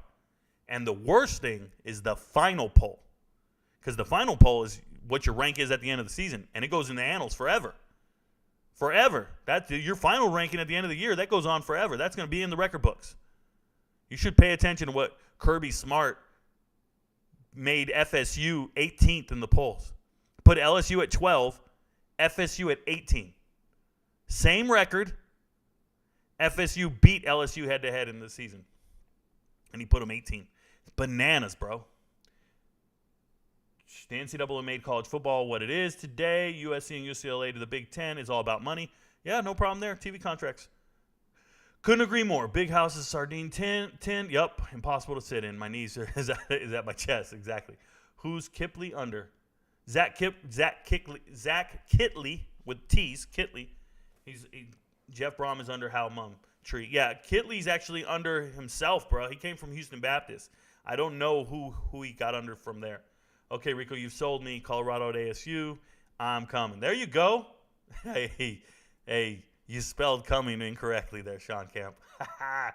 Does Cliff qualify as a top offensive coordinator? He does, but he's a quarterback's coach. Pac-12 is a Power 5 conference that plays 9 conference games. Yep, and there's 2 of them that do, and then there's 2 that only play 8 conference games. And if you guys aren't tracking what that does, that gives your conference more wins. So the SEC and the ACC only play 8 conference games, and then they play an out-of-conference game, an FCS school or whatever. But the Pac-12 plays 9 conference games. What does that mean? Well, that means everybody in your conference gets 1 more loss. So in the SEC, when they only play 8 games, they should be playing 9. And if they did that, every single team in the conference would get 1 more loss. You would have 2 lost conference champions at that point. But you don't. And it's just, once again, it's just propaganda. And then the ACC adopted that model as well. They only play 8 conference games. It ensures your teams all have a better overall record. Whereas the Pac-12, you got to play 1 more conference game. Every single team in the conference gets 1 more loss, or at least half the teams do, because they make them play. Yeah, you're supposed to play everybody. Go quick. Somebody go look. How often has Georgia played Alabama in the regular season? In the last 15 years. Somebody go look. Alabama, Georgia played each other in the last 15 years in the regular season. There's a powerhouse in your conference. You never play them. They've played like 3 times in 15 years. It's ridiculous. What up, Rico? Thoughts on Maryland football? I think Maryland football is good, man. I think Maryland did well in the transfer portal. I think they're doing great. I think they're the 4th or 5th best team in the Big Ten. If they're going to be good, if they're going to want to make top 3 this year, this is the year to do it. They have the right quarterback. They have the right team. I think Maryland football's on an upswing. They're doing well. Next season, top 5 mock draft. No, don't do it, Nick. You got to let them play football. I can't sit here and guess how they're going to go if I don't see them play football. I don't ignore their final season of football. Not happening. I don't do mock drafts. What do you think about Shakur Stevenson at 135 and running the division? That's bananas. San Diego has a new stadium this year, Snapdragon Stadium. The Rose Bowl is an awesome venue. Been there a few times, and the LA Coliseum has terrible seating, not the bowl. Yep. Haney can't beat Tank Davis. Okay. You watch Haney sketch win. I did not watch it. I'm muted. Somebody says I'm muted. You guys got me nervous. You guys can't hear me? I hope you guys can hear me. Jaden Rashada wanted $13 million coming out of high school. What the hell was Florida thinking? They were thinking they need to win, but you can't do that. You can't do that. What's up, Rico? All my love. How many wins do you think Michigan State finishes with as well? I talked about it the other day. It was like 4. Hey, Rico, when the college football season starts, are you going to go live on here during the games and stream the games, or what do you have in mind? So I can't stream the games. There's copyright issues against that, so I can't stream the games. But I will be probably making a ton of content during the games. I watch a lot of games. I can't just be on live watching one game with you guys. I can't. I have 2 monitors up. I have my TV there in sight. I usually watch anywhere from 3 to 4 games at once. And then during the week, I go back and watch all the other games I missed. I watch every FBS game. So there's 65 games on average once conference play starts. So in a week, I watch about 10 games a day. It's easy. You can watch a game in about 48 to 60 minutes. You're skipping commercials, skipping timeouts, skipping all the dead time. You can do it as long as it's an on-demand game and it's already pre-recorded. And everything will be pre-recorded on ESPN+. So I just go through them all every single week. I watch all the games. That's what I do. So I don't like to sit down and only watch one game at a time because I'll miss a ton and it'll make my week longer. And the more games I can watch on Saturday, the easier my Friday is, because Friday I do watch high school football at night. So that's just what I do, guys. It is what it is. Nebraska will beat Colorado. Watch. Mike, I'm going to watch whether they win or don't. Josh Heupel, Oklahoma 2000 national champs. I like Josh Heupel. Give him time, and Tennessee will be back. To Johnny Majors and Fulmer. Okay. How do you think Maryland will do? I think they'll do well. We'll spank Nebraska. Shout out to you guys. Nebraska fans are scared. Good. We're all arguing here. You know who Braden Marshall is, freshman cornerback at UCF. Yeah, I know the name. He hasn't played. What do you want me to do? You got to go play some football, bruh. Is it? I just like Colorado versus Nebraska. Name me 4 good Nebraska players. Are you telling me to name you 4 good, or are you guys arguing? Because I can name you a lot more than 4 good Nebraska players. No doubt, Nebraska 1995 was one of the best teams. Yep, Rico, in your opinion, what happened to Cam Newton? He got old and slow. He wasn't a good quarterback. He lost his quarterback's coach, number 1. He lost Ken Dorsey, his quarterback's coach. Ken Dorsey leaves. You lose your quarterback's coach, you stop playing as well. He has a certain skill set. He extends plays with his legs. Can't extend plays with your legs, you're injured. And season's over. Career's over. Now he has the wrong mindset. He could definitely be on a team right now, but he has the nerve to put out posts and tweets that says, no way I ain't the best 32. No way there's 32 guys better than me. Well, then no team wants to sign you if you think you're better than their starter. They want to sign you if you're willing to mentor, be a backup, shut your mouth, and wait in case something goes wrong. But they don't need you coming in and dividing the locker room and demanding that you're the starter or think you're better than anybody. Keep that shit to yourself. This is why he's not a backup quarterback. There's a ton of backup quarterbacks out there who just chill with the clipboard and keep it cool and be grateful for a damn paycheck. But this dude, he's going to be on Twitter and go, hey, ain't no way 32 dudes better than me. Well, then get the hell out of here, bro. All you're going to do is come to our locker room and just rock the boat. We don't need you here. You're rocking the boat. We don't need this shit. That's what's wrong with Cam Newton. He is what's wrong with Cam Newton. He is not him. I understand this generation, this younger generation, all you know, the first major MVP you remember is Cam Newton. Well, he ain't shit to me, bruh. Being real. What do you think of Wisconsin's ceiling is? 9 to 10 wins. I like Wisconsin. Then why do they give Ohio State a cupcake schedule and all of them at home? Schedules are predetermined for years in advance as far as who they're going to play out of conference. And shout out to them. Getting home games, split revenue. I think a lot of teams want to play Ohio State at home because then you get to split the revenue of the horseshoe and you don't have to split your gate at your small stadium. So you want to go to their stadium. They got a lot of seating. They got a lot of seats to sell. You're going to make a ton of money. If you're going to play Ohio State and get your face smashed in, at least get half the revenue at the gate. So, yeah, that's cool. They don't mind. What's up with the weak schedule that Georgia has? The local high school could win with that schedule. John Davidson, everybody tells me how great the SEC is. Everybody tells me how great the SEC is. Now all of a sudden everybody's telling me Georgia has a cupcake schedule. They play in the SEC. I thought it was the greatest conference in the world. But it's a cupcake schedule? Somebody make that make sense. It's because it's bullshit. Think about it. Still, it is a cupcake schedule. But I just want to know where's all these SEC homers. Tell me how great the conference is, how tough it is, top to bottom, how great all the teams are. And then they look at Georgia and go, oh, they got a cupcake schedule. Don't they play in the SEC? Make up your mind, bro. I'm just saying. I'm not taking shots at you. I'm just talking to the world out there. If you're watching, world, break it down for me. Make it make sense, as one of my boys says. Big B Sports, shout out to you. Nebraska players right now, Malachi Coleman, Jeff Sims, Noah, and Turner Cocker. Yeah, they're all very good. They're all very good. Gabe Irvin's very good, too. Do you think FSU will be impacted by the losses they sustained to CU? No, Tavares, Warren, I don't think they'll be impacted by that. No. They have a great transfer portal class, and they have a really good two deep. I don't think it's going to matter, those losses that they got. I think Colorado will be improved by the gains, but I don't think it hurts Florida State in their losses. I really don't. How do you get into the student section? I'm going to go to ASU and try that. Paintball Freak, I looked good. I had my shirt off. I was in shape. I was ripped. And I just walked in. We were tailgating in the parking lot, and I just walked in with a bunch of dudes. I was just hanging out with some dudes, which I never do, because they invited me to come hang out with them while I was walking up to the stadium. Hey, man, come over here, throw a football with us. You know, some dudes in the parking lot. And then I walked into the game like that. True story. What average team can have a TCU-type run to the Natty? You know, I have not done my analysis yet. I haven't. I don't think a TCU-type run to the Natty is realistic. I don't think it happens every year. So I don't think it's bound to happen at all. I don't think everybody always goes, hey, Rico, who's going to be Tulane this year? Who's going to be TCU this year? I don't think there's teams like that every single year. I think it's a rarity. I think it makes it special. But I don't think it's going to happen like that, like the way people are envisioning or how it's going to go down. Right now, I don't see it. But, there's a bunch of Colorado fans thinking it's them. I don't, but it is what it is. Let's see here. I would love to see a poster of Rico Knows at game day events. That would be cool. That would be cool. In the background, the posters at every game day, if somebody had Rico Knows, hashtag Rico Knows in the background, that would be hard as hell. We got to figure that out.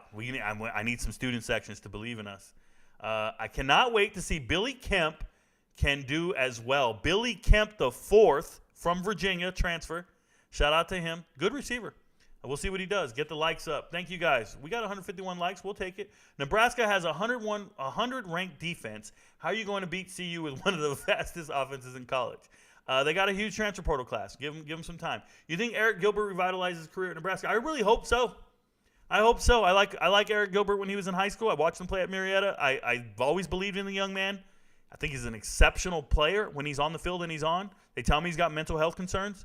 I hope he pulls through, brother. I hope he bounces back. Thanks, Rico. Got to bounce. Great show. Thank you, Steve. Thanks for being here. Nebraska player. He's listing the whole team. Come on now. Don't ever list Lawrence Phillips. Lawrence Phillips is a criminal. You guys want to know something about Lawrence Phillips? Go look him up. Google Lawrence Phillips crime. And then just get to read him, bro. Totally agree. What chances do you give Minnesota and head coach P.J. Fleck of coming out of the Big Ten West? I think as good as anybody. I think they're probably fighting for the fourth best team in the Big Ten overall. And that means you're probably one of the best teams in the Big Ten West. I think they have a good chance. I like their team. I like Sean Tyler coming in from Western Michigan. I like Crooms coming in from Western Michigan. I like what Minnesota's doing. The problem is they lost Kenny Burns, their running backs coach. He's the new head coach at Kent State. And when you lose that kind of continuity in your running back room on your offensive side of the ball, it's trouble. But, yeah, man, I like what they're doing. I like it a lot. Mike and Ralph Brown, shout out to you. Have a good one. Gone. Name me some teams that can stop Georgia. A ton. Anybody who's on the schedule can stop Georgia. Georgia doesn't have a great offense. Georgia does not have a great offense. They have one unicorn at tight end. Let me make this very clear. Their quarterback has never played. Their best receivers transfer out. They got a new one coming in. They got a little McConkey dude. They got a dude named Ladd, a 2-star dude named Ladd. And they have no running backs that are worth an NFL draft pick. All these guys set the bench to a 7th rounder. You got to pay attention. They're offering dudes left and right. Georgia's offering dudes to try to improve their team, but they missed all kinds of recruiting. Now, defensively, they have some great teams. But who can stop Georgia? Their offense is not spectacular. They can be stopped. Don't get it twisted. Thanks for looking these players up, Michael. They're all no names. Whoo, they're not no names. It won't happen again with the expansion of the playoffs. Cream will rise to the top. It'll always happen, my burner account. It'll happen from time to time, just not every single year. Would you know anything about Maryland's NIL collective? I actually don't study the NIL collectives, so the answer is no. I could go learn it tomorrow, but I'm not really too concerned with it. TCU dream season. Yep. Heat are killing the Celtics. Thanks, Mike. Big Ten West will never beat the top 3 teams in the Big Ten East. I don't think that's true either, burner account. You use a lot of absolutes, burner account. I just saw 2 things here. You said it won't happen again, and Big Ten West will never beat the top 3 teams in the Big Ten East. Like those absolutes, that's just not categorically false. It will happen. They can. You're just wrong. All right, I'm going to move back to the transfer portal, and let's see what we got. I'm going to do 5 guys and come back to the chat. So let's go. And I said I'm going to do 5 guys. Pause. Okay, pause. Because I'm not going to do anything.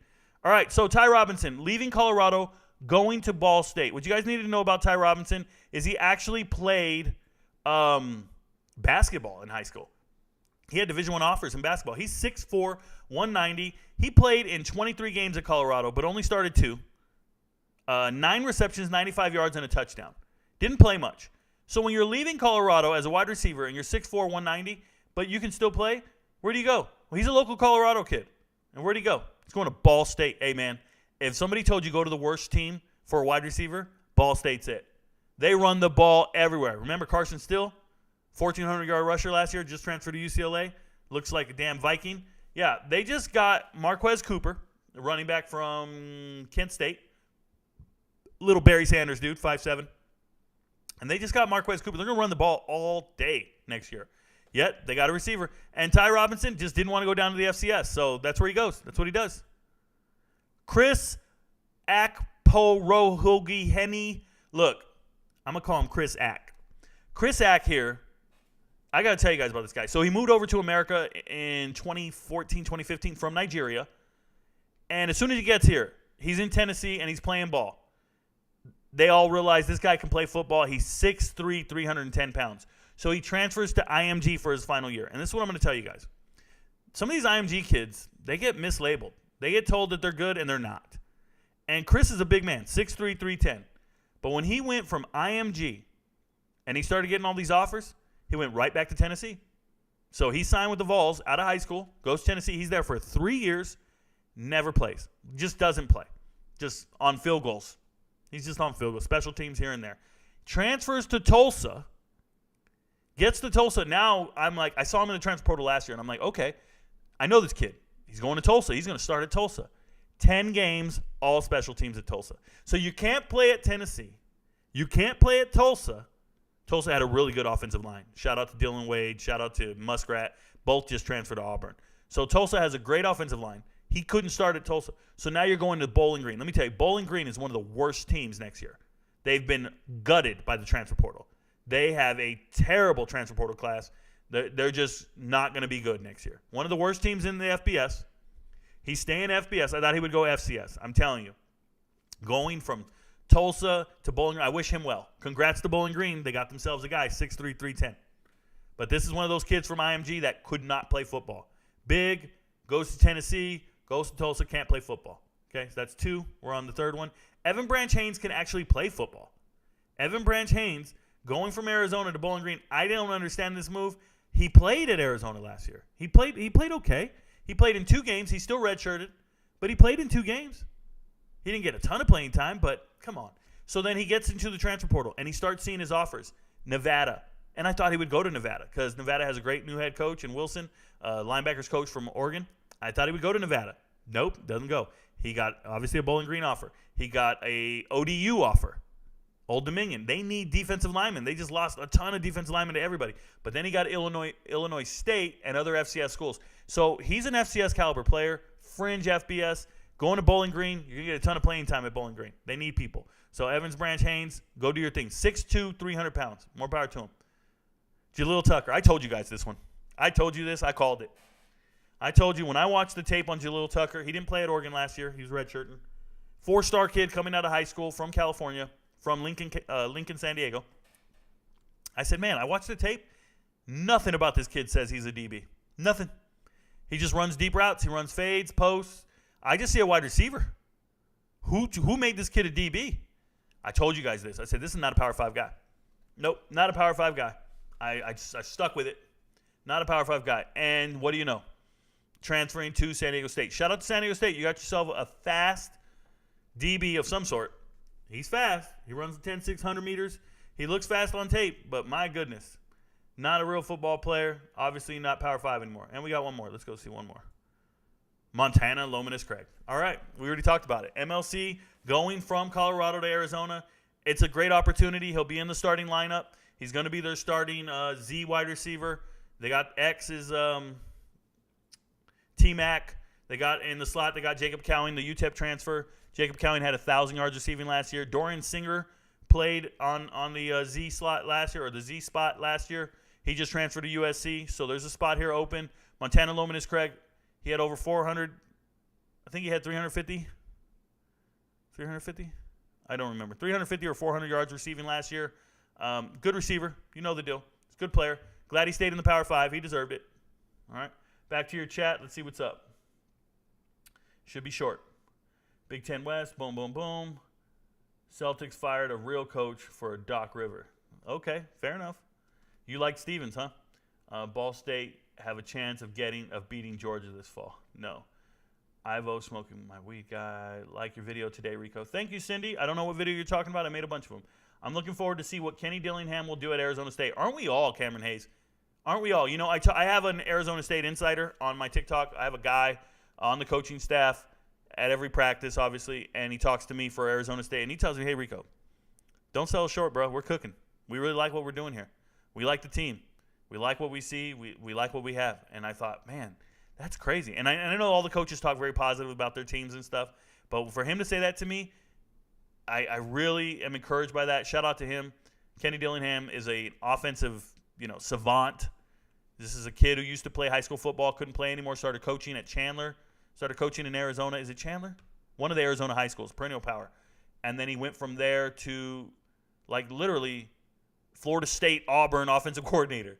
Then moves to Oregon offensive coordinator. Now he's a head coach. He's 32 years old, 34 years old, something like that. Younger than me. Head coach in the Power 5? Come on, man. Kenny Dillingham. Truth. That's just fan speak. It's not 100%. I don't know. Okay. You're talking about fan speak. Okay. First time on the channel. Great show. Thank you very much, Watkins. I try my best, man. And you know what? When people find me, it's a breath of fresh air. It's exciting. I love it when new people find me. They don't know who I am or what I'm about, and they go, holy shit. Yep, that's me. I'm that guy. So thank you. Thoughts on Raiola? I don't talk about recruits. Don't care. My thoughts are he hasn't played a down of college football, and he won't for a couple of years. So why waste time talking about him now? College football fans are the best. How about the Heat blowing out the Celtics? How about them? Nuggets versus Miami. Ugh. Is Vinny still here? F that troll. Yeah, Vinny Soprano was questioning how much money I make on TikTok and YouTube, and then I pulled up the receipts, put it on cam for everybody to see, and all I can tell you is I make a living. I don't know what to say. Hey, they're in denial. They're in denial. Denial is a river in Egypt, bruh. This video. Oh, okay. Do you think Cameron Ward will have a big year? No, not necessarily, Love Sosa. I don't think he'll have a big year. I think he's a good player, but somebody's got to have a down year in the Pac-12, and I think it might be Washington State. Just like, they lost their offensive coordinator, Eric Morris. He went to be the head coach at North Texas. So losing your offensive coordinator, I don't know. Hopefully the continuity stays there. Hopefully they still do well. But I think Eric Morris is a good coach. So, of course, he gone say that. Oh, can Mac Brown turn UNC into a top 10 team? He's going to have to. I don't think he can. He lost Phil Longo. He's got a great quarterback. Lost an entire secondary when Dre Bly left for the NFL. I don't think he can be a top 10 team. Not right now. Not with what he has. Losing Silver in the transfer portal, it just doesn't look good. No, I think UNC has a down year coming up. You know anything about the UCF kicker? Jack Ireland. I do not. That's something I don't know. Get the likes up. 155 people watching, 46 likes. Okay, shout out to you. Knowledge is why I watch your channel. Thank you very much, Elston Newsom. I try my best. Speaking of North Texas, what ended up happening with Austin Ani? Austin Ani he went to the draft. He went undrafted, and he's in a training camp right now. Let me pull up what training camp he's in. Give me a second here. Austin Ani. Yes, I have a lot of favorites. But sorry, I didn't mean to expand it. Make sure you guys can see it. Let's go look for Austin Ani. We just got to keep looking for quarterbacks. All I'm looking for is quarterbacks. Austin Ani. He's in minicamp. So he got a minicamp tryout with the Falcons. So if you guys don't know, these are undrafted free agents at the top. This is who signs with the team. And then that means they're on contract. These guys just get a workout. They come to minicamp. Minicamp's already over. So from there, we'll find out what happens. But if you look, Chase Bryce didn't get drafted, but he is drafted in the USFL. So Chase Bryce does have a chance to play football, just not in the NFL right now. But Austin Ani showed up to minicamp with the Falcons. So that's where he's at right now. Great question. Thank you for asking. Sometimes you got to dig a little deep.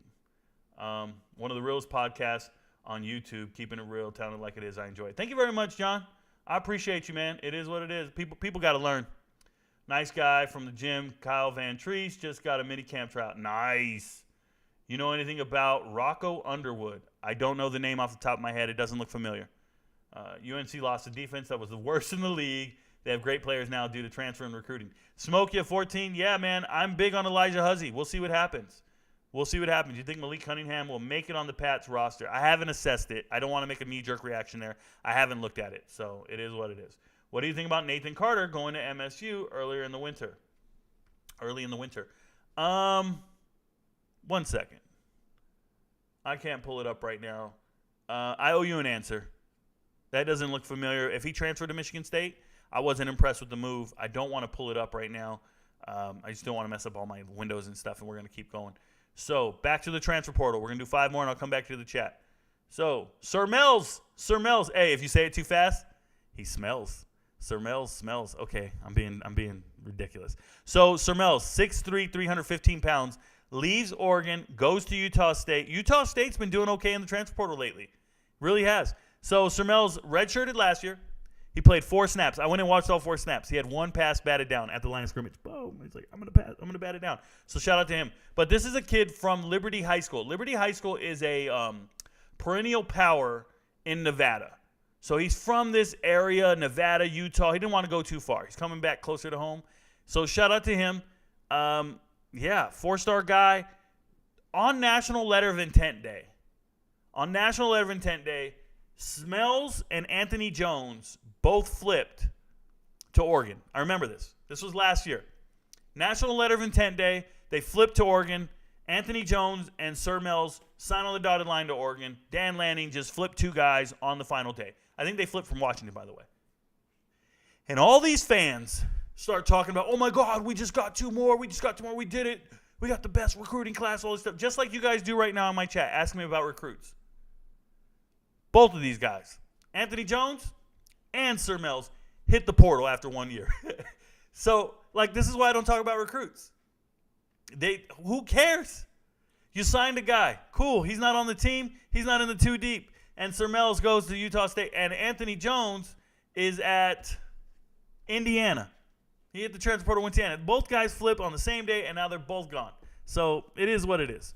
Julius Davis, injury-prone running back. He grew up in Wisconsin. He's a local guy. He was a beast. He ran for 3,000 yards. And then his senior year of high school, 2 games in, injured for the rest of the year. He's been injured 2 years, 2 different times while at Wisconsin. Done nothing at Wisconsin. He rushed for 100 yards on 20 carries. So it's crazy to me. He had offers at the FBS level. Now, they weren't great offers. He had offers from Wyoming and Northern Illinois. And I swear to you guys, I thought he was going to Northern Illinois. I almost made a video with my prediction of him going to Northern Illinois. If you don't know, Northern Illinois lost their running back coach. He went to Minnesota to replace Kenny Burns, who went to K-State. Right? It's a boom, boom. Musical chairs. Replace. And so they lose. I think his name is Lissac or something like that.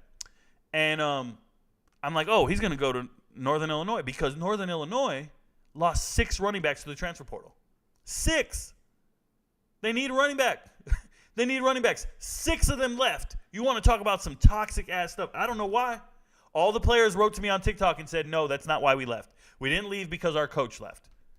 We didn't leave because our running back coach left. They told me this. They wrote to me and told me, Rico, that's not why we left. I said, well, then give me the information. Tell me why you guys all left. And one dude was like, oh, I'll break it down for you later. I don't want to burn no bridges right now. Because they're waiting to sign with other teams. Okay, fine.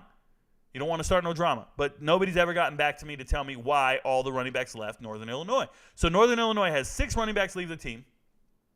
And I'm thinking Julius Davis is going to go to Northern Illinois.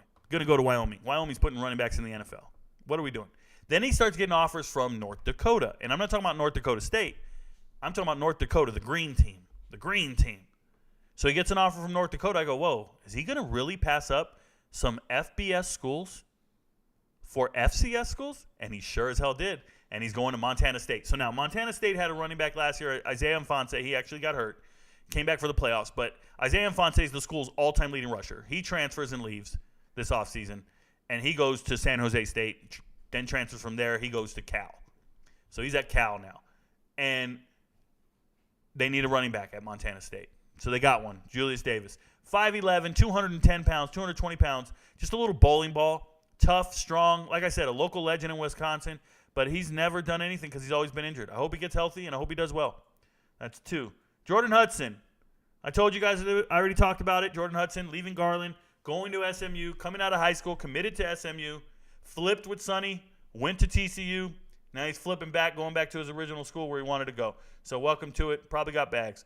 Hey, Faison Wilson, this is an interesting one, and I want people to understand. Coming from Grambling State to Akron, I don't get the move at all. At all. Faison Wilson from Lancaster, Texas. This kid is 6'4", 205 pounds or so.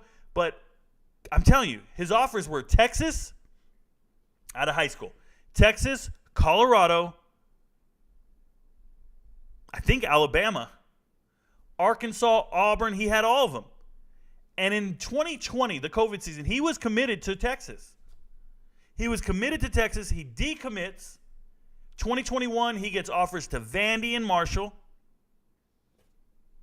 And he ends up at Grambling State.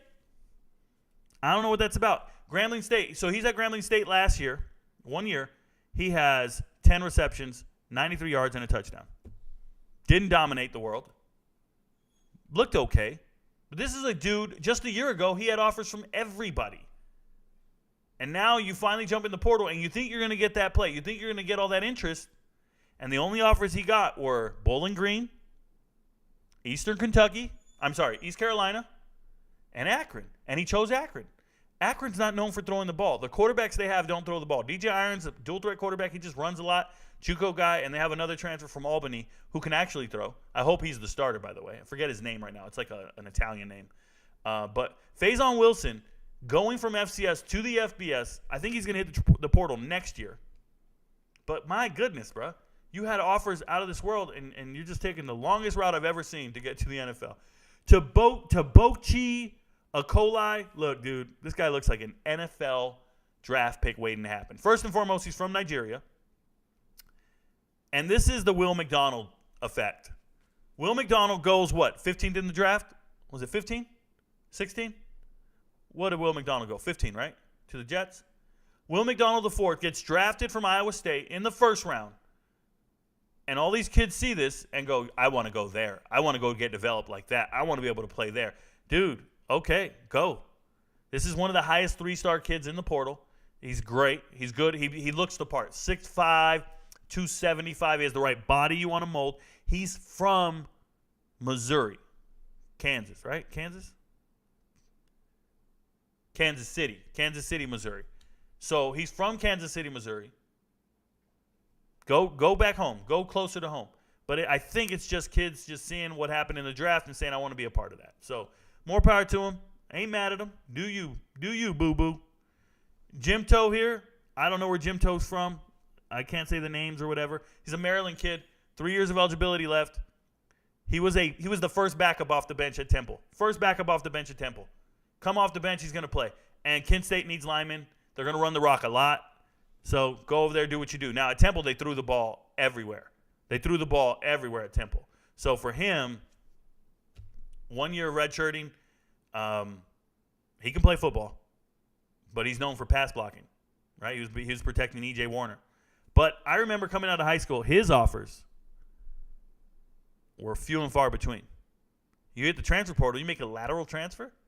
You go from Temple to Kent State? How's that an improvement? I don't understand it. You were already the first guy off the bench. I guess you start at Kent State, but I guess he could have started at Temple. If you ask me, just stick around for a couple years. I don't know. 6'6", 305. 6'6", 305. Is that 5 guys? That's 5 guys. We're back to the chat. We're almost done on those guys, by the way. We're getting there. Ooh, Shane Hooks is next. We ain't got much to say about him. Let's go back to chat.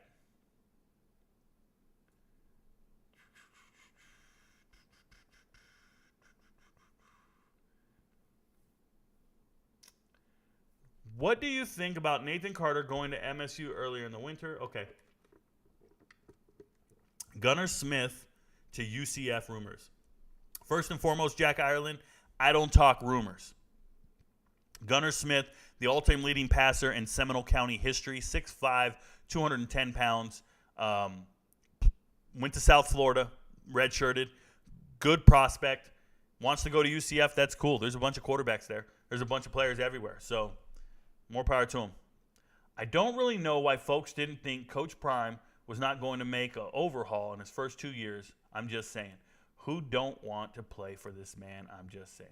Yeah, a ton of people don't want to play for him, Smoke. Ton don't. But, of course, you got to flip it. What's your thoughts on Mike Bond, the USC AD resignation? I've been in arguments with folks in a new CU fan channel that automatically assumes players are just going to leave USC for Colorado. So, Sean Kemp, Your AD resigning, leaving, whatever, has little to do with the players, short of them going on probation, right? If the university gets put on probation, then yes, they're all going to leave. But nobody gives a shit about an AD firing or coming or going. They don't. Swan's left. Like, there's been a ton of ADs at USC. It hasn't impacted the players one iota. Like, not one bit. Just so we're clear. You think Amari Ward will transfer to Colorado? No, I don't think about it. I report things that happen. I don't sit around and worry about rumor or what might potentially happen. I really don't. I just report what happens. It's pretty easy. It's a pretty easy life to live. I just wait for shit to show up on the portal, and then I report it. That's all I do. Really crazy. How many hours a day do you spend on 24/7 Sports? I really don't trust 24/7 Sports as a website. I don't spend a lot of hours on 24/7 Sports. I spend countless hours on Twitter, the internet, school websites, newspaper articles, probably 16 to 18 hours a day. I do this. Not 24/7. 24/7 Sports has nothing for me. I am much more accurate than 24/7 Sports. I've pulled it up many times in here, and it's just error after error after error. Uninformed nonsense. The whole website is trash. I've showed it at length. So, yeah, there's nothing for me on 24/7 Sports. It's for the average lame person. Like, not lame. I meant to say, like, the layman. It's for the average person who just wants to go look up something, but you won't be accurate. You won't be correct. Like, if you say, I want to know how many transfers are going to this school or how many left, 24/7 Sports doesn't know. Like, that website does not have that information. It's trash. Trash. That's what it is, bro. UConn, top 20 running back room. Colin Bolin. No. UConn, maybe top 50. Shout out to Rosa. Everywhere he been, all he does is win, win, win. Maybe not the early Atlanta years, but later on, yes. So he knew what it was like and needs. Smoke, no, I don't think the two have anything to do with it. If you were winning in the NFL, that does not translate to college whatsoever. At all. It's not what it is. It's the ability to delegate. It's the ability to organize and attract certain caliber of players. It is not because he was on a winning team. You think playing for the Dallas Cowboys and winning a Super Bowl taught him how to coach at college? If it was that easy, we just have a bunch of former NFL stars at the collegiate level coaching. We don't. It doesn't work that way. So, no, that's not it. But shout out to you for believing in the man. The man, I think he's a good coach, but I don't think it's because of the reasons you're stating. Thoughts on the EKU quarterback? I only follow FBS, not FCS, unless they transfer to the FBS. I don't know Eastern Kentucky's quarterback. Sorry. Let's hear some thoughts about FAU. Cole Roberts. Some thoughts are Coach Tom Herman's going to do a great job. There's some thoughts there. FAU has some trouble. Are they moving to the American this year? They're in a new conference. They got their hands full. You got Casey Thompson at quarterback. Got some great transfers coming in. Some guys I believe in. So, more power to them. It's not the Lane Kiffin years. It's not Lane Kiffin. It doesn't have that same appeal. It doesn't have that same caliber of player. There's no Devin Singletary there. But I'm cool with FAU. Hopefully they get all the leftovers of anybody who doesn't want to be at UCF.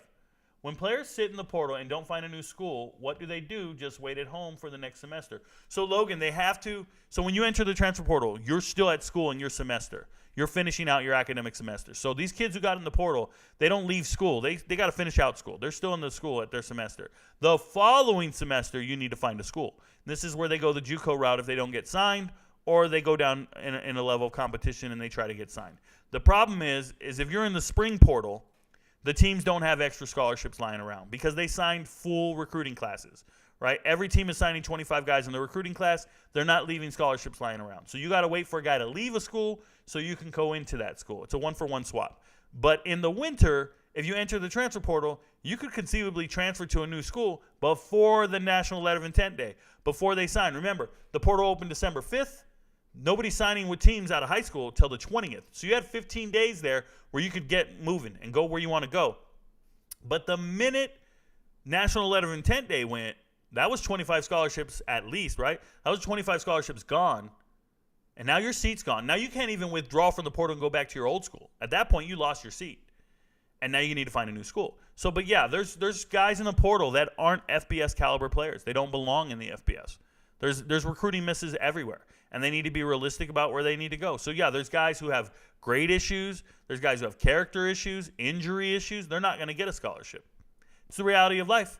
Go join the workforce. Go join the Army. Go get a job. Do something. Start paying taxes. I need to get paid. My pay depends on you, bro. Start paying your taxes. It is what it is.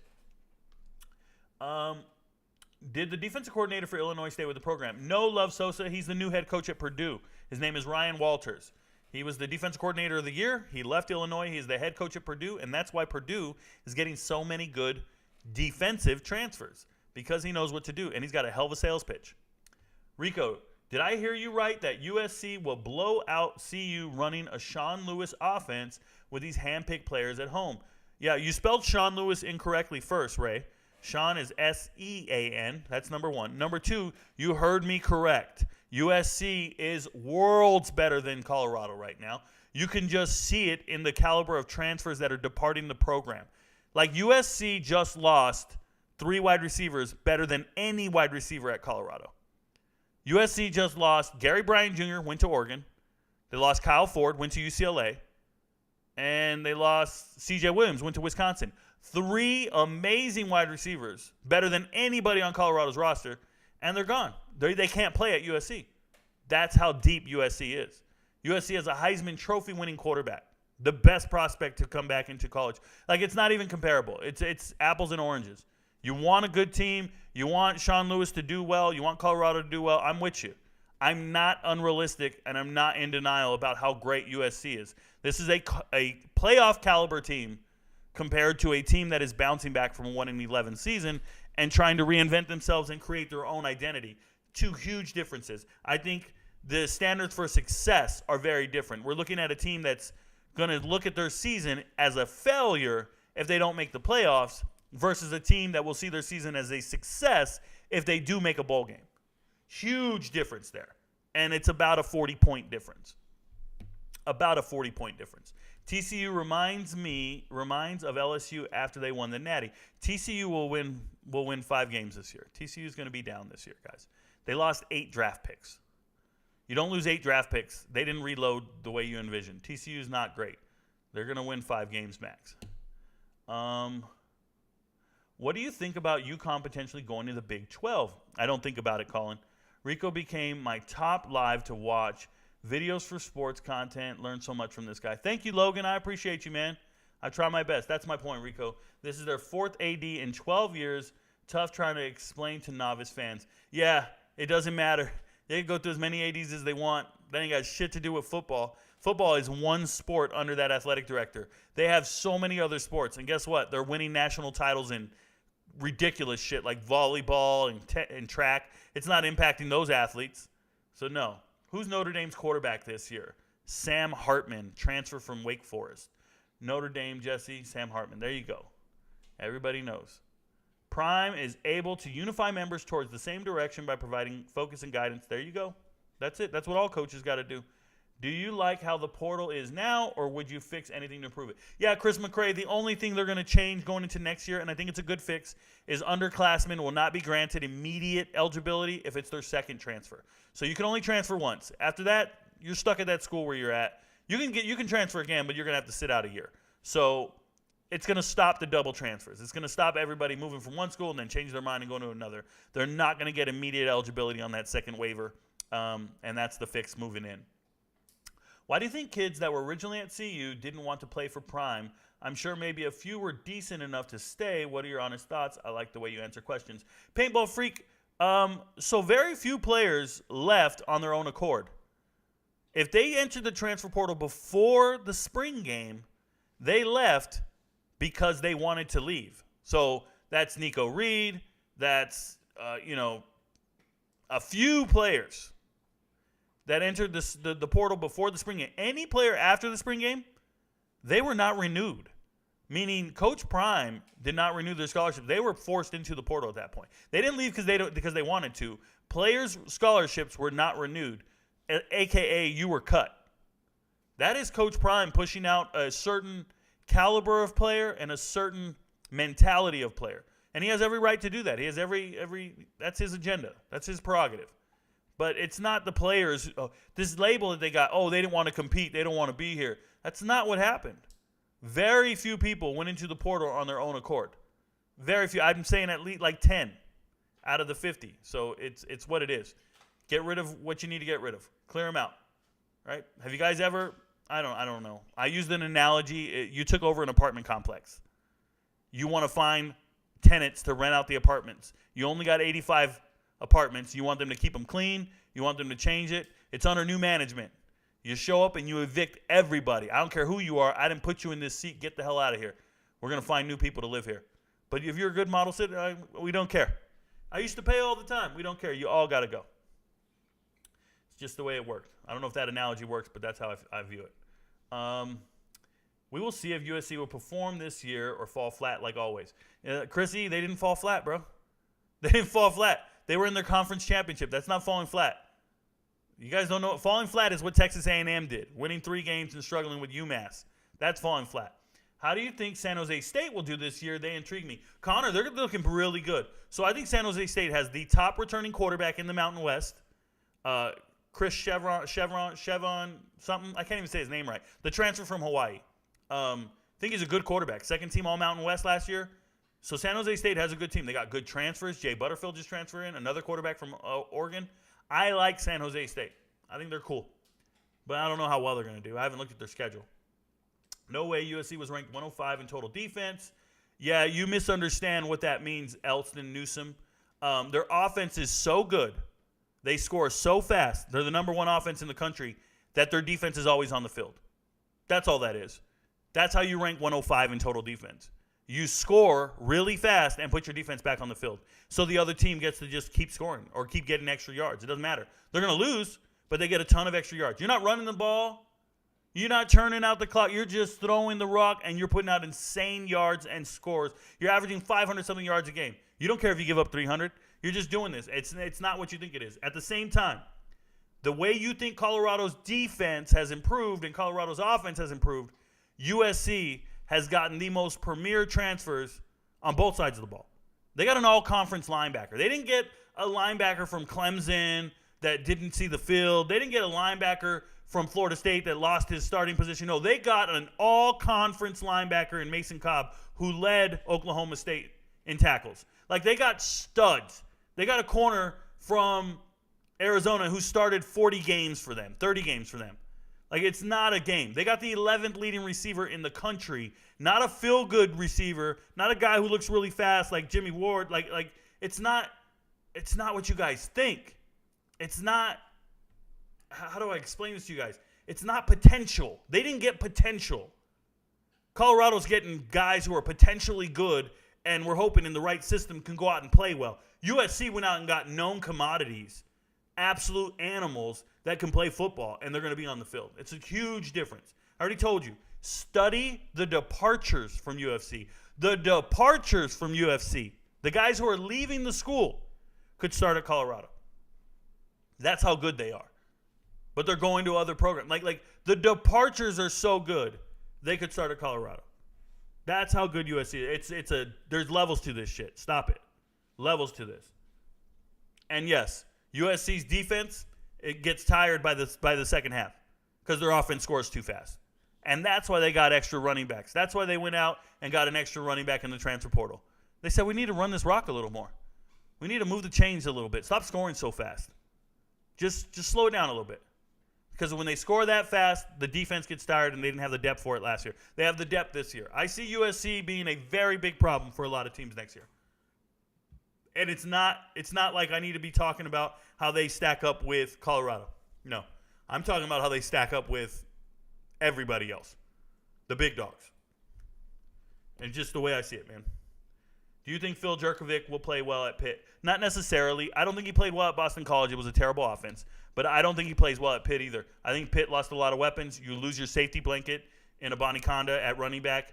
I don't think he's any better than Keaton Slovis. Let me just put that clear. This is not an upgrade. Keaton Slovis was better than Phil Jerkovic. I've watched the tape. I don't think he dominates or anything like that. But shout out to Pitt fans. Good luck. UConn locked them up against BC. BC 3 points. 13-3, yeah. But that's more Boston College's offensive coordinator being terrible. How come these players did not get in the transfer portal when the team was 1-11 at the end of the season? Did they fall in love with the losing culture? No, Elston, when you go 1-11 and the coaches get fired, Let the coaches go. The players aren't 1-11 players. They were coached by a 1-11 coaching staff. Some of these players were great. Some of these players are very good. You stick around. You got a new coach, stick around. Now, the new coach didn't want you. You got no control over that. But no, you don't leave like that. What do you think of Colorado's starting projected wide receivers depth? X, Antonio Hunter, Jimmy Horn, Xavier Weaver. What chance do you give them into going into TCU, beating them? Ivo, I'm on record for saying Colorado's going to beat TCU. TCU's going to have a down year. That's not the problem. That's not the problem. The problem is they play in the Pac-12. Do you think Dorian Singer is going to be a first-round pick after this year at USC? I got to see how he plays this year. I don't make predictions on draft position, and I don't know what teams are drafting. I don't know what their needs are. I don't do that, man. Will, you're in the wrong channel. I do not do mock drafts like that. Kind of irrelevant to where we're talking about now, but what do you think of the Cowboys' chances are actually make a Super Bowl? We all know how much they choke. Can Dak be that guy? So I don't think they choke Reed. I think they run into teams that are better than them. I think they lost to the 49ers, who are a good team. But they have as good a chance as anybody else next year. The NFC does not have good quarterbacks. Just had Aaron Rodgers leave the conference. There's not good quarterbacks in the NFC. What do you got? You got Hurts, Dak. What do you got? Who do you got? Kirk Cousins? Like, there's not good quarterbacks in the NFC. They're all in the AFC, so they got a good chance as anybody. Thoughts on the Gophers this season? I get asked this all the time. I like the Gophers. I think they're good. 4th or 5th best team in the Big Ten. I don't know if you're talking UFC question or taking them, but that title holder, do you think is most vulnerable to losing their title right now? Which title holder is most vulnerable to losing their title right now? I owe you an answer, Love Sosa. I owe you an answer. I'd have to sit down. I don't want to wing it. Be honest with me. End of Dino Babers era after the season. If they win, he's there. If they don't get a bowl game and win, he's gone. Will UMass win a game? I love UMass. I love what UMass is doing. They had a great transfer portal. I think UMass is going to win some games. We'll know. I'll tell you after week 1. They're playing New Mexico State to start the season. And week 0, that's a huge matchup for me. New Mexico State won a bowl game for the first time in a long time. New Mexico State won 7 games. Shout out to Jerry Kill. They both have really good transfer portal classes. We're going to see. It's going to be a huge week 1 game. UMass has to travel to Las Cruces. New Mexico State, UMass. That's my favorite game of week 0, just so you guys know. I'll probably be live streaming it. Do you think JT Daniels on his 4th team now at Rice can get to the prospects he once was, or was he really that good to begin with? So Sean Camp, let me tell you something, man. He played at Mater Dei, and his wide receiver at Mater Dei was the kid at Tennessee right now. I'm forgetting his name. The kid who transferred from Texas back to USC. It'll come to me right now. Anybody know in chat? You guys know what I'm talking about. The big kid. Somebody put it in chat. Somebody let me know what his name is. What's his name? Somebody help me.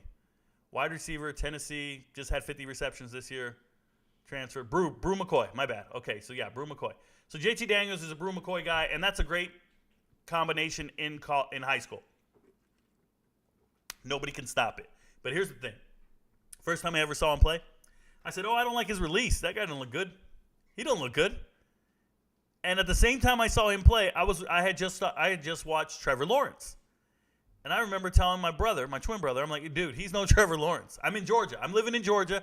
He's living in California. And he and my father and I were all in a group text, and we're going back and forth about how good is JT Daniels. And I'm like, dude, this guy ain't it, bro. I'm watching it. I watched him. Watched him in high school. This guy ain't it, man. I just saw a game. Trevor Lawrence just threw it 50 yards on the run with flowing blonde hair. Like, I don't know what you guys are doing.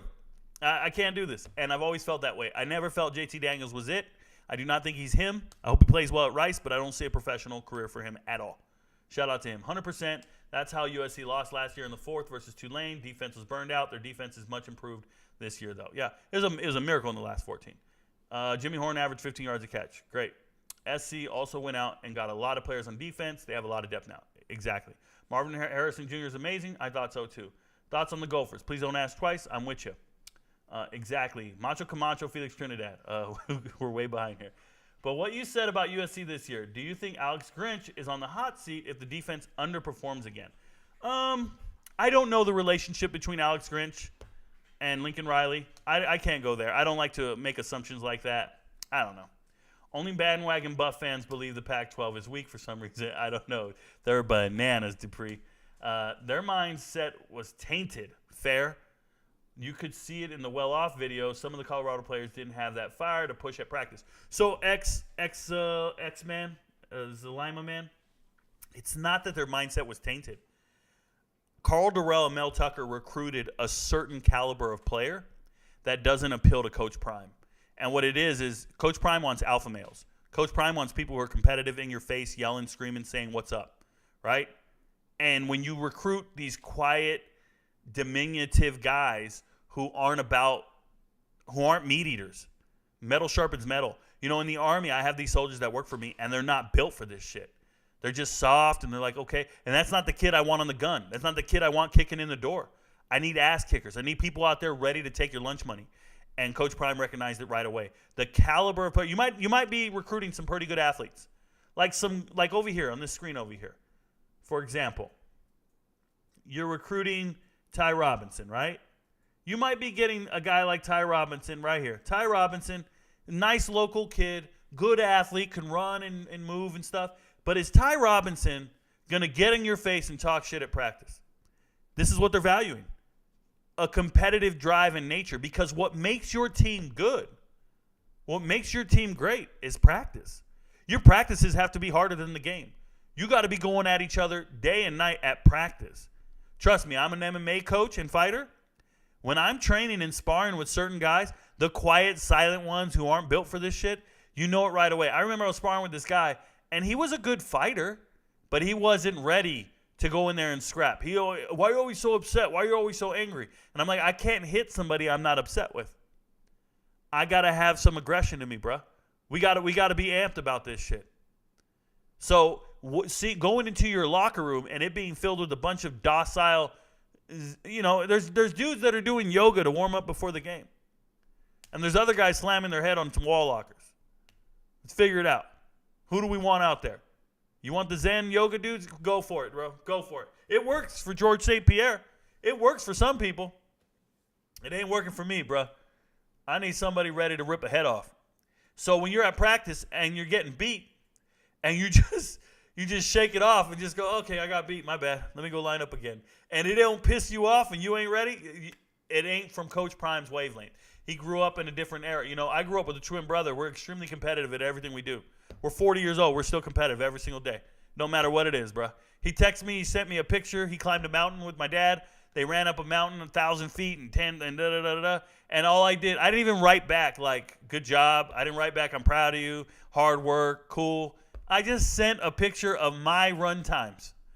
He sent me a picture that they went and climbed a mountain. I sent a picture of my run times and said, oh, you guys ain't shit, bro. This is what I run today. This is what I did today. Because we're cut from a different cloth.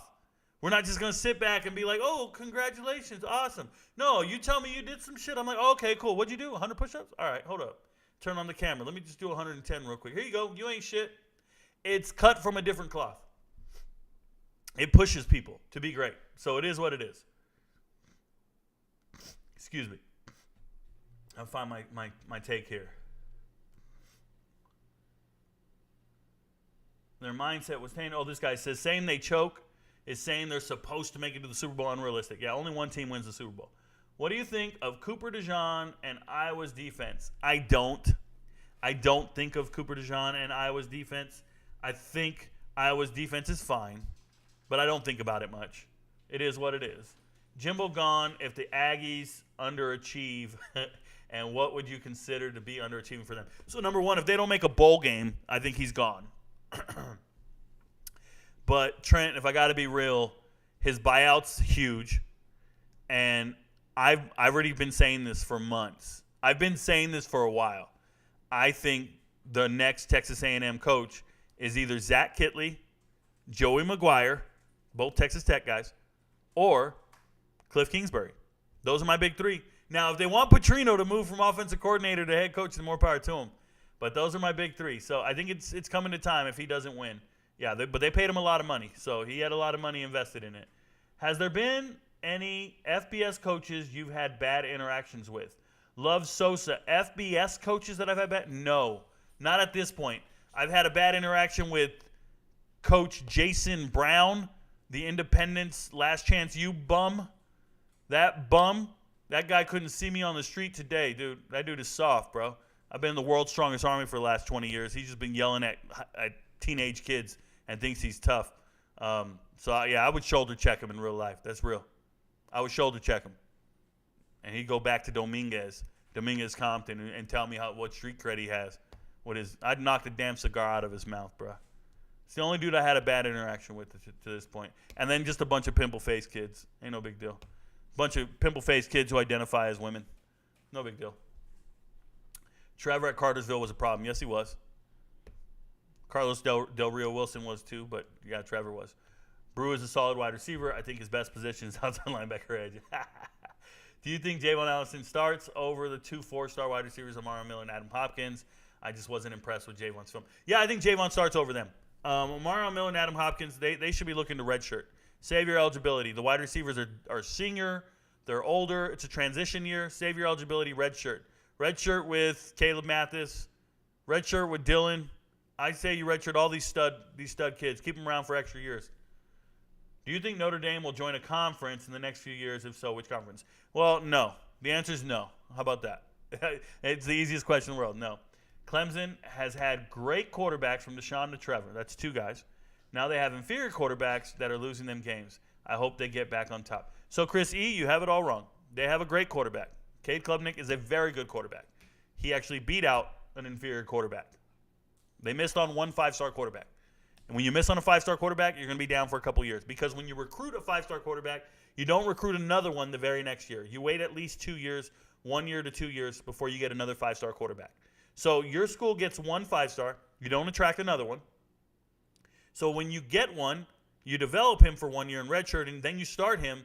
You're now behind the curve by 2 years because once he misses, you can't bring another kid in to start right away. They're usually not good enough to start their freshman year. And Cade Klubnik was able to win the job by the end of his freshman year. So Clemson has their quarterback for the next 3 years. Great future. They're fine.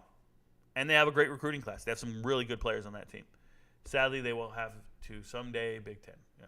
True, Big Ten will accept Notre Dame anytime they want Notre Dame. Yeah. Are there any high caliber left in the portal on Colorado's radar? Andre Webb, not necessarily, no. Not that I know of. That I don't know what you mean by high caliber. I try to say something positive about every player in the portal, but there aren't any real needs for Colorado. They have a great team. They have a lot of depth at every position. They have a ton of players. There's really no slam dunks in the portal like, oh, my God. And the teams that out there that are pursuing these players are offering a lot more than Colorado, and Colorado's losing a lot of battles for some of these guys. A lot of these guys that sign, it'll say, had an offer from Colorado. Doesn't matter. It doesn't move them. There are rich folks in Texas that will pay Jimbo to leave. Those cheap money for rich boosters and Aggies. Yeah, $75 million is never cheap, bro. The buyout's huge. It's never cheap. Why aren't from the participation trophy era? Okay. LOL, shoulder check. I'm being real. Yo, Rico, which offensive and defensive coordinator in college football will be the most sought after next season for a head coaching job? Do you think it will be Sean Lewis? So, no, I don't think it'll be Sean Lewis. Most sought after? No. It's pretty simple. Head coaches come from Power 5 offense and defensive coordinator positions, period. That's where they come from. So look at your Power 5 teams and look at the coordinators, and then they will get hired elsewhere. So that's where the head coaches come from. It's a fact. 90% of them. So we'll see who goes where. I don't want to make guesses like that because then I'm guessing what teams will be doing well next year. And I don't like to do that without them playing. So that's how I feel about it. I heard you say you don't necessarily like one-and-done players in college basketball. And while I don't disagree, I wonder what's your rationale. Thanks. I don't think I've ever said that, Connor. I've never once said that I don't like one-and-dones. It's hard for me to get invested in one-and-dones. What I don't like in college football is 1 year of production guys who are only good for 1 year and then they go pro. I don't like that. But in college basketball, I really don't feel any type of way about it. I don't care. I'm not a big fan of recruiting in basketball. I'm not a big fan of the major teams. When I go to March Madness, I try to guess as many upsets as I can, and I try to get the bracket right. I did this year. I got the winner. It's all over video. I went and told everybody UConn was going to win, and I was right. So it is what it is. Your boy Jadon Kennedy visiting Ole Miss right now. There we go. Jaden Kennedy. If you guys didn't know, he came to my channel. He actually asked me to give him a shout out and do a video on him. So I did. So Jaden Kennedy, the American Conference Freshman of the Year, got injured last year, tore his knee up really bad. Somebody needs to sign him. Somebody needs to give him a shot. He's a hell of a football player. He's a ball hawk. But he's injured right now. So he's probably going to miss next year due to the injury. So a lot of teams aren't interested because he's injured, but they should be. So shout out to Ole Miss if he's doing a visit. Ole Miss has scholarships available. Give him a year of development in a good program. Don't think he'll play, and then the next year they'll probably release him. But at least he gets a year of development on a good team and learns from other good players. And then it's an Ole Miss transfer, not a Tulane transfer. So I like it. Good for him. Do you think Nick Singleton from Penn State will play well? Yes, Love Sosa, I do. Rico, how do you feel about the Washington Huskies quarterback Penix? I think he's great. I've heard that some teams have salary caps with NIL money. Andre Webb, NIL money has nothing to do with teams. It has nothing to do with universities. It's outside of the university's control. It has nothing to do with that. There's no such thing as a salary cap. Gotcha, that makes sense. I would love for you to do a show to discuss the underbelly of the NIL and pay for play and how it really works. It's dangerous to talk about and be inaccurate because none of the players are forced to be public about how much they're getting paid. NIL is not directly associated with the universities. It's a collective, and they use that term. It's a collective or a collection of money outside of the university's purview, theoretically. So it's kind of taboo to try to talk about it in its underbelly because it's not public knowledge. It doesn't have to be. Nobody has to report it to taxes or public. It's not like salary contracts being on public, websites and everybody knows about them. It's not the same thing. So it's people's prerogative to be private, and if you don't know the details, you can't talk about it because it's private. How can I intelligently talk about it and articulate it with it being private? I'd just be guessing, and I don't like guessing. But shout out to you, Andre Webb, for the idea. Yeah, a lot of people want to talk about it, but notice no one is because it's private. Who do you think will be the next FCS head coach going to Power 5 head coach, like what Coach Prime did going from JSU to CU? So I vote. Coach Prime is not the only coach to do that. Troy Taylor did it. He left Sacramento State. He's the new head coach at Stanford. So that happened there. There are many coaches. One I would have said was Rich Rodriguez, but they just moved to the FBS. Incarnate Word, they just went, or G.J. Kinney just went from Incarnate Word as the head coach to Texas State. Chris Kleiman, obviously, a couple years ago, went from North Dakota State to Kansas State. It happens all the time, so it's not a big deal. I'm not going to sit here and guess what team is going to lose their head coach next, but obviously South Dakota State winning the national title, their head coach has got to be on a short list. Pay attention to the playoffs in the FCS, and you'll find the right guys. What do you think about Congress hearing to regulate NIL? I don't care. I don't talk about rumors or litigation or any of that stuff. I just report it when it happens. When they figure it out, I report it there. It is what it is. Does LSU have the best defense in the SEC other than maybe Georgia? No. Alabama's good. LSU, there's good teams. But, yeah, they're up there. They're up there. Georgia's got a great team as well. William Darnell. Rico, I just got it from TikTok. Damn, you're late, bruh. We've been at this. All right, let me go back to Transfer Portal, see what we can do. Shane Hooks, you guys know the deal. Going from JSU to Auburn. What I'll tell you guys is Shane Hooks, coming out of high school, he went to Ohio, and he wasn't great. He was with the Ohio Bobcats 3 years. Okay. Didn't do much.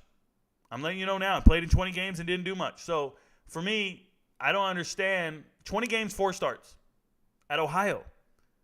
635 yards receiving in 20 games. It's just not great. So he goes to Jackson State and he tears it up. I get it. It's FCS. So now his offers, when he's getting all these offers, he didn't get a Colorado offer. He was trying to go to Utah, trying to go to some other schools, going to go to Ole Miss, and he ends up at Auburn. I don't think he's better than a lot of the receivers at Auburn. Shout out to him, though. Go for your dreams. But Auburn's got some really good receivers. He's going to find out. So shout out to him. I'm not sold on it. Just letting you guys know. Mason Maddox, defensive lineman, leaving Colorado. Mason Maddox, not very, well known or whatever. He is a Colorado kid, and it's funny going to K-State. Hey, maybe they told him, hey, you probably play over there. So redshirted last year. The only thing I know about Mason Maddox, you see him with these glasses. I don't mean to call him a nerd or nothing. I went and looked at his tape. I went and looked him up. The only thing I saw redeeming about him was his junior year in high school. He won a math award. He won a math award. All right, Xavier Conkley. This guy can play football. I'm pissed they don't have a picture of him. Xavier Conkley, he's played 3 years at JMU. Well, he had 3 starts last year, and then he just stopped playing. He wanted to save his red shirt. He said, I'm out of here. 4.0 student in high school, come play ball. I like this guy. He's going to start at Kent State. So going to Kent State, he's doing his thing. That's all the transfers for tonight. Let's double check it. Let's see what we got. I hit refresh. It is Sunday night. Yep, there's nothing else there. Let's go here. Transfer portal. Division II All-American. Jaquay Jackson committing to Rutgers. So, guys, Jaquay Jackson's from Pennsylvania. He went to California, PA. He's in the Pioneer Football League. So, he's at the FCS level, Division II level. He's playing at California, Pittsburgh. My bad. I'm in the wrong division. Pittsburgh. He's good. 1,100 yards receiving, 6'3", 180 pounds. I like him. The problem is why did he go to Rutgers? He had offers. Michigan State. They just lost Keon Coleman. They offered this man. A&M offered him. Washington State. West Virginia. Pitt. He's from the area. Charlotte wanted him. Georgia Tech. Colorado offered him. 6'3", 180. He's a stud. 15 touchdowns last year. Over 100 yards a game. Didn't even play in a bowl game or the playoffs. This guy is nice. Nice. And he's going to Rutgers. Shout out to Rutgers. We'll see what they do with him. But that's a Division II All-American. I like him. Okay, I like him. Nothing else here. Let me see here. Damon Harmon. Hey. Damon Harmon. Going to, where's he going to? North Carolina A&T. That's North Carolina A&T. All right, he's transferring to the FCS, HBCU. Shout out to him, man. If you guys don't know who Damon Harmon is, 4-star guy coming out of high school. He's out of the D.C. area. You know, he's one of 3 guys out of high school that went to Oklahoma. He was at Oklahoma. The other guy one of them was Caleb Williams. So when they got 3 guys from the DMV area, one of them was Caleb Williams, and the other one was Damon Harmon, and he finally leaves Oklahoma. Hey, he can play some football. Played in 18 games in 2 years at Oklahoma, and he had 2 starts. So he plays. I think he was getting really close to the 2 deep at Oklahoma, but he'll be a bona fide starter at North Carolina A&T. So shout out to him. Good move. All right, guys, that's all the transfer portal news for tonight. Let's go see what we got in the chat, and then we'll wrap it up. It's been great hanging out with everybody. Let's see what we got. I'm sorry it's so late. It's 11:30, dude. We ran late tonight. Let's see what you got. What are your thoughts on the playoff expansion? I'm excited for it. Good night, Rico. Have a good night. Thank you. There's been a lot of news on the San Fran quarterback battle. I know you don't make predictions, so who'd you give the job to? I think it has to be Purdy. Just curious. I'm not sold on anybody on San Francisco's quarterback room not named Purdy. Okay? It has to be Purdy. I'm not sold on Trey Lance at all, just so we're clear. Okay. Purdy should be the starter for the 49ers if healthy. I think they're shopping Trey Lance. Yeah, Trey Lance is not it. He's a bust, and they missed. Hey, guys, I just want to remind you, it's not easy. It's not easy doing what I do, talking sports, taking all your questions for every single team. Please let people know. Keep the channel expanding and growing. We're trying to do our best. Please hit the like button. Continue to like and subscribe everything. Share the videos. When you watch me on TikTok and you see it, hit share and send it to all your friends. Make sure they, even if they don't know what it is, and just keep watching the videos as much as you can. Every view counts. Every like, every comment, everything helps. The interactions are important. And not everybody knows, but Rico knows.